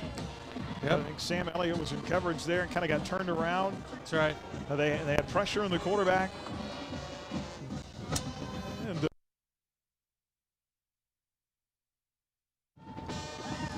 that may be the play of the game. That and the INT by, well, really more than the INT by Jaden Dukes. Peter had a 4th and 1 down here in the red zone. And Sam Elliott has been money all year. But at a 4th and 1 with Elliott with the ball, I would bet on Elliott. And McPherson stopped it. I know that one stings, and I know Sam will carry the that hard with thing him. on that play, too, is on the toss play. there's nobody out there to block for Sam. Right. I mean, he's on an island by himself. The heat off that edge, and there was just nowhere for Sam to go. Well, a tough loss here tonight in McPherson Stadium. Ends the season of the Crusaders 28-21. Buhler will finish the year at 6-4. Mac is now 10-1, and they will get Arc City in the semifinal next week for a right to go to the state title game. And that one hurts. Hurts for our seniors here tonight. Shirt Shack post game is coming up. 28-21 the final. Season comes to an end tonight here in the quarterfinals. HKFM and the Crusaders Sports Network. Football on HKFM. Stay tuned for the Shirt Shack post-game show. We'll bring you analysis and break down the numbers from tonight's game. The Buhler Crusaders on Oldies 95.9 HKFM. Do you bleed maroon and white? Do you want to help the students of BHS in their extracurricular activities? The Buhler High Booster Club helps support hundreds of students each year. To join, stop by the Buhler Closet at any home game or email BuhlerBoosterClub@gmail.com. Hello fans, Monty Cross with HCU Investment Insurance Services, and as an alumni of Buhler, I am proud to sponsor Crusader Sports. HCU Investment Insurance Services is located inside Heartland Credit Union at 23rd and Severance in Hutchinson. Call me today at 620-669-0177 or 800-428-8472. Securities offered through LPL Financial, member FINRA SIPC. Insurance products offered through LPL Financial or its licensed affiliates. Hi, this is Cliff Ray with Ray & Sons Roofing Company, and today I brought our 4-year-old grandson, Brogan. Brogan, did you know Ray & Sons Roofing is 80 years old this year? Do you know what that means? No, Papa. Brogan, did you know we have been the best of the best every year? You know what that means? What, Papa? People trust us, and that's a very good thing. Sons.com. Roof the right way, the right way. First National Bank is a proud sponsor of local high school sports. We have an experienced staff prepared to provide you with a variety of banking solutions. Please visit our website, fnbhutch.bank. That's fnbhutch.bank for more information. First National Bank of Hutchinson, we're first for you. Visit one of the First's 5 convenient locations in Hutchinson, including inside Dillon's Marketplace. First National Bank of Hutchinson, member FDIC. Now through December 7th, the Hutch Medicine Shop once again is the one and only place you need to consider to help get your best plan. Throw away any literature you receive in the mail, and don't be misled by TV ads. If you want to get your meds local and get the best prices, come to the Medicine Shop. We'll input your drug list and find your best plan. Medicare D sign-up is now at the Hutch Medicine Shop in Midtown. Buhler Crusader football is on Oldies 95.9 HKFM. And back here from McPherson Stadium, our Shirt Shack post game. Crusader football tonight brought to you in part by Adams Brown Strategic Allies and CPAs, by Yoder Meat, by Erickson Custom Building, and by Isaacson Insurance, and by the Buhler Football Roundtable. As we talked about, man, I can think of 1, 2, 3 handful of plays in this game. They go a little bit differently, and it may be a different outcome. Yeah, I think 2 pretty well matched up teams, and honestly, I'd love to watch I'd love to watch these 2 teams play again. I think these are 2 teams that defensively really kind of match up well with each other. And like you said, Aaron, it was really, the play, the long touchdown pass in the second half, that really, I think, probably for me ended up being the difference in the game. And then McPherson comes up with that big interception, and Buhler just not able to overcome that. 287 yards passing tonight by Dylan Rinker, but a lot of that came in 2 plays, didn't it? That's The right. 2 long touchdown the 2 drives. long touchdowns, yep. Yeah, 126. Brad Neal did a lot of good things tonight. What I don't like is I don't like your quarterback I mean, for Bueller, when they're at their best to do what they do, for him to throw 21 times, it's just too much. There's too many. Yep, I agree. And especially on a night when Sam was special, Aaron. I don't know another word to describe. Sam was spectacular tonight. Was so good. And I know that makes it sting even worse if you wear the maroon and white. 148 rushing yards for Bueller tonight to 77 for McPherson. Really, Bueller had trouble moving the ball at times in the second half. Still found a way to tie it back up as we recap the scoring. Our Adams Brown Strategic Allies and CPAs inside the numbers, proudly serving businesses in Kansas for the past 70 years, online at adamsbrowncpa.com. Of course, we were tied at 14 at halftime. Bueller stalls on their first drive of the second half. Mack gets the ball at their own 20. 14 plays, 20, check that. They go 3 plays. That was the 82-yard touchdown pass from Dylan Rinker to Jayden Gum. That made it 21-14 with a PAT, 7:38 to go in the third. 2 series later, Bueller would answer back on a 1-yard Sam Elliott touchdown run. That was with 10:35 to go in the fourth quarter. It was a 12-play drive from Bueller's own 33 to tie it at 21. Bueller got a stop, a turnover on downs. Felt like we had the momentum at that point. Got the big stop, the turnover on downs on a 4th down play at the 43. Bueller gets the ball back from their own 42.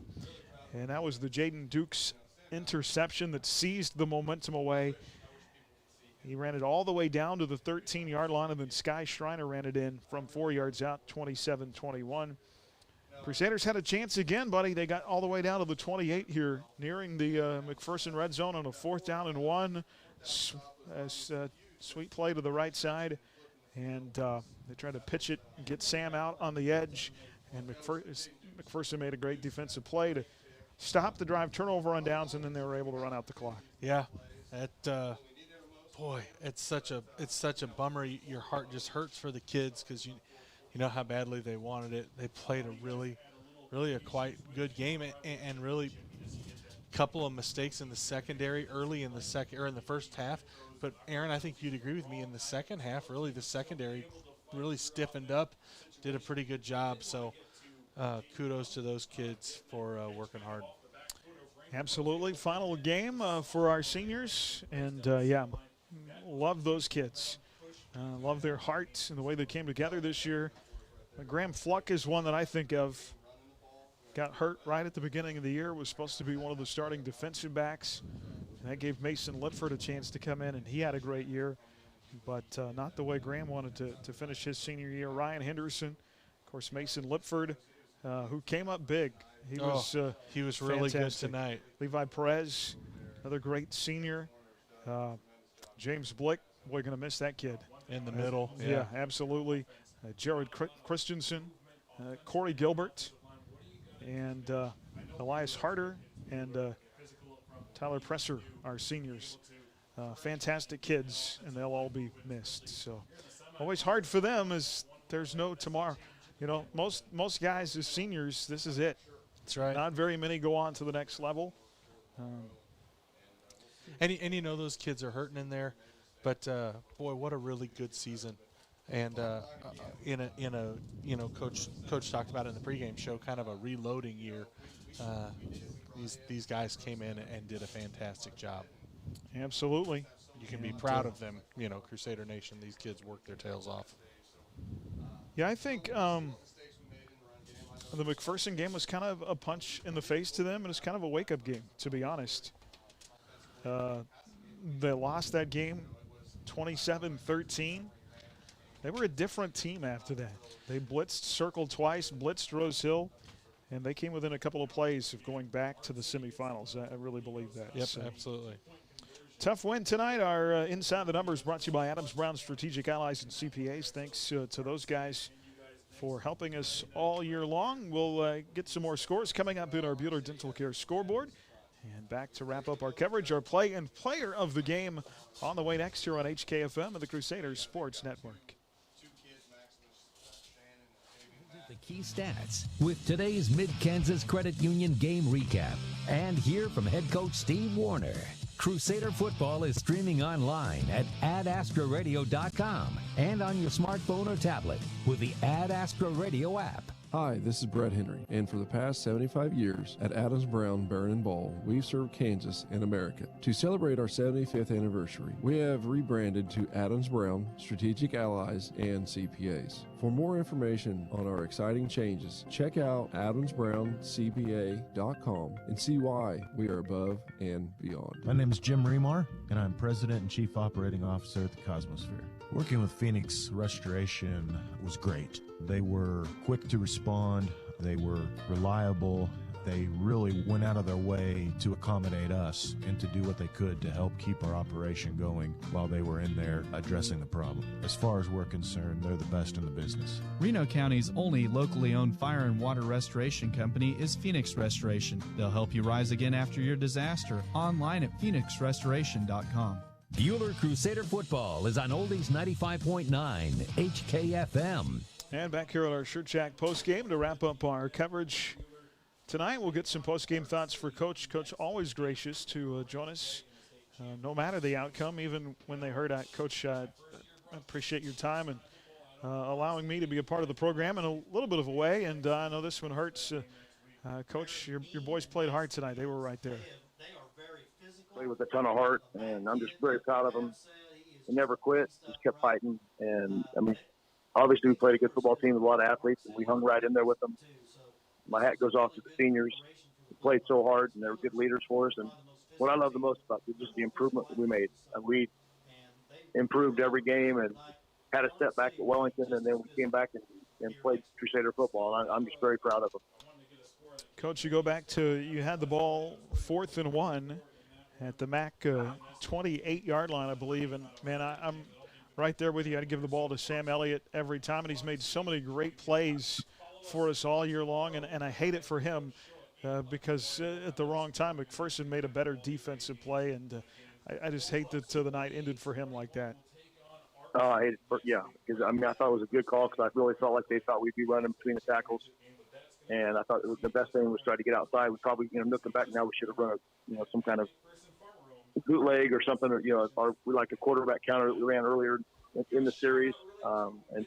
Of course, when it doesn't work, then, you think about everything else you should have called. We could have run a short pass to him. We could have done this. But I really thought the toss was good. We hadn't run the toss all night. I thought it was a good call, and then we just didn't get it.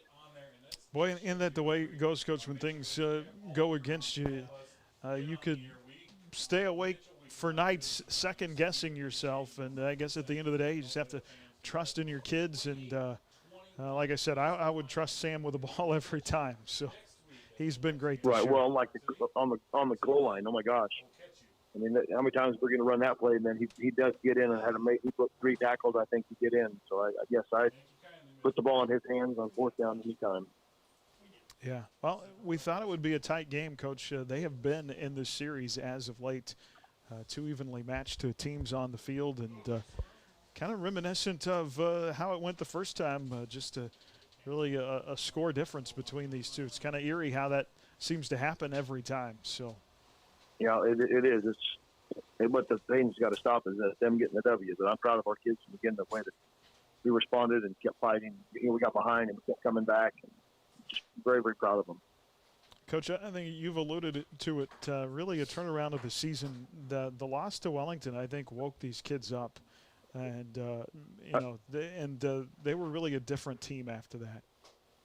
Well, they really were. And then just, maybe playing a circle a couple of weeks in a row to get some confidence or whatever it was. But their practices were different, too. Things just switched. And now we've talked to the juniors tonight about we can't have a switch. The switch needs to be on the entire year. We need to be ready to start the year, have a great offseason. And I believe they're going to work hard. They don't want to end up like this. They want to go out on a high note. Yeah, absolutely. Like to get back to the semifinals in that state title game. And, of course, your seniors will be missed. A lot of them contributed this year. And, boy, now you hope that they have a chance to go on and be fantastic young men after high school. And I think they all will. So. Well, that's the way we feel about them. These kids grew up a lot. They grew up a lot, and they were good leaders for us, and we're very proud of the seniors. All right, Coach. We appreciate your time as always, and we'll talk to you at our coaches show Monday night. Well, and thank you, Aaron, and thank you for everything you guys do for us. We really appreciate it. Absolutely. It's always a fun ride. Was this 15 or 16, Coach? This is year 15. 15. My brain, math and me at this point, we're done. So, well, thank you again. Absolutely, Coach. Have a safe trip home. Thank you.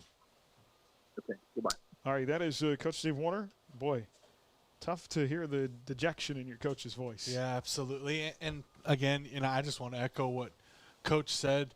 This is a group of seniors that had not played a ton together at the varsity level. They came in, they really did a good job. And I think the future is bright as you look forward for Buhler football. Not that removes the sting of this loss. Yeah, well, you're going to have one of those seniors next year. So interesting that now it's the torch has been passed to those guys. And, boy, Coach alluded to it. You got to come in with the switch on right away, ready to play, because every game is tough. And that's right. Yeah, good stuff. All right, play and player of the game. We'll start with our player of the game tonight. Brought to you by Wifco Steel Products, our man of steel all year long, thanks to those guys, from storage tanks to steel walkways, stairways, and platforms. Wifco Steel Products, the expert in steel fabrication, online at wifcosp.com. And it would be impossible not to pick Sam Elliott. Oh, I just don't. Sam was spectacular tonight. He did so many things, not just offensively, not just running the ball, not just catching the ball. Game at linebacker, Sam was so fun to watch this year. We utilized that swing pass out of the backfield more than we have at all this year. That's right. And it was effective. Was very good. Yeah, it really was. And so it was a really great job. And gosh, Sam is just so good. I've been fortunate to watch him play a lot of football over the years.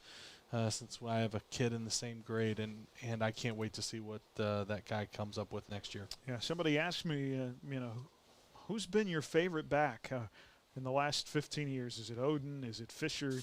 Is it Allen? Is it England? Is it Elliott? And they've all been special in their own way. Yeah. They all do things a little bit differently, and they've all been just a joy to watch. And Sam, I'm glad I get to see him lace it up again. One more season. That's right. It'll be fun next year. So Sam Elliott, our Wifco Steel Products player of the game. I don't know your feelings on a play of the game tonight. Our Dick's Phillips 66 Phillip of the game.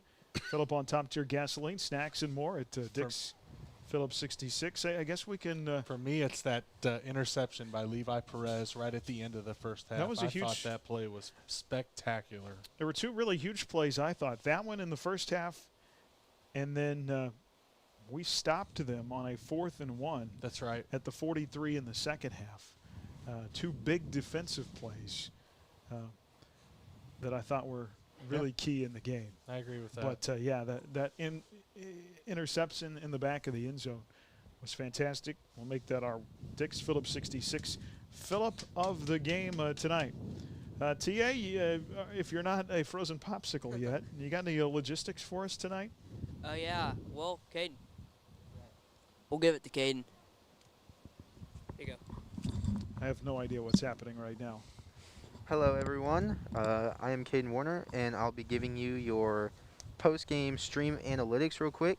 So it looks like we capped out our viewers at 451, and that is an absolute brand new record for Crusader Sports Network ever. All right, well, congratulations, and thank you guys. So something we tried that was new this year to pair the audio and the video, and we really appreciate you guys. And I make light of the fact that they were outside tonight, but I'm really proud of them and the work they've done this year, and look forward to pairing with them in basketball. And I do have to make a correction here. Inside.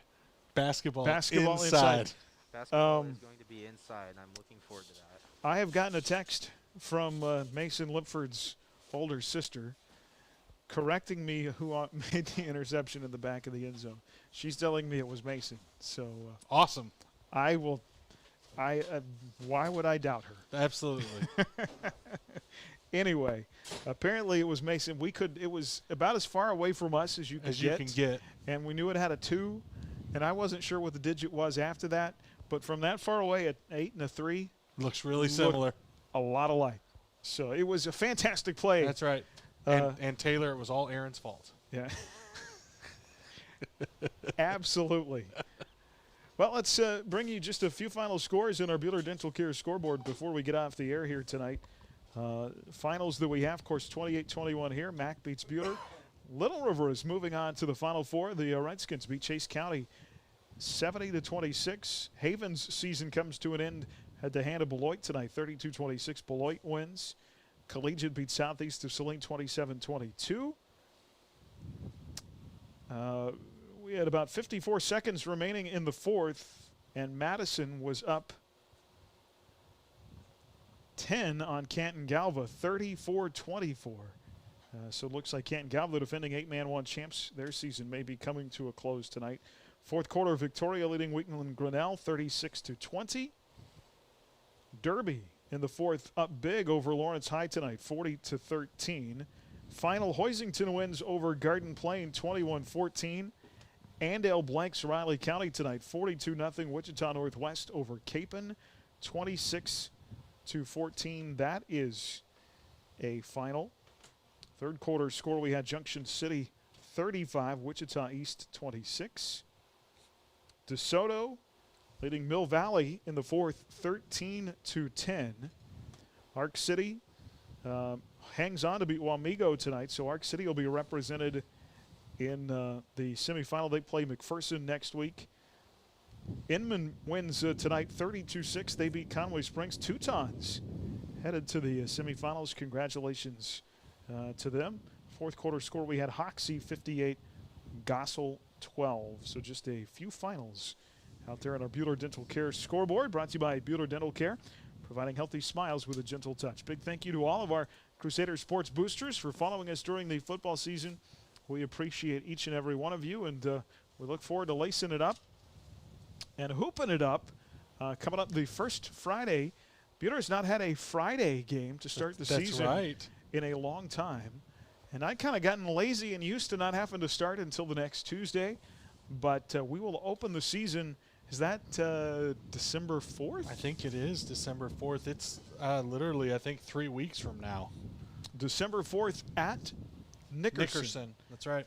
We will open the season. Our ladies will begin the season against the team they ended the season against when Corona closed everything last March. Boy, it seems both like yesterday and like 10 years ago, doesn't it? Yeah. We got the boys game in the opening round on that Thursday, and then everything stopped. Done. Hey, Aaron. Yes. I just want to thank you for the opportunity for giving me to do this. And just since I won't be able to do as much games in basketball, only being able to do the home games, do the wrestling, I just want to thank you for the opportunity. Just blessing me to be able to do this for football season. Oh, sure. You have 2 jobs now, okay? Get ready for wrestling and get taller. I mean, that's all we need. Oh, my gosh. Tyler, wow. I'm sorry, Tyler. Wow. No, as I said, it's Tyler, Aaron was a buster growing up. Yeah. You can't do it. I'm just biting my tongue right now since we're on air. Lay it on thick, buddy. No, it is the rides too and after have been a lot of fun, and we really appreciate you guys, absolutely, and yeah, proud of you guys, and looking forward to basketball. I know you'll be with us a little bit, so yes, sir. We'll have some fun. And you can go ahead and come down now, Tyler. It's okay. All right.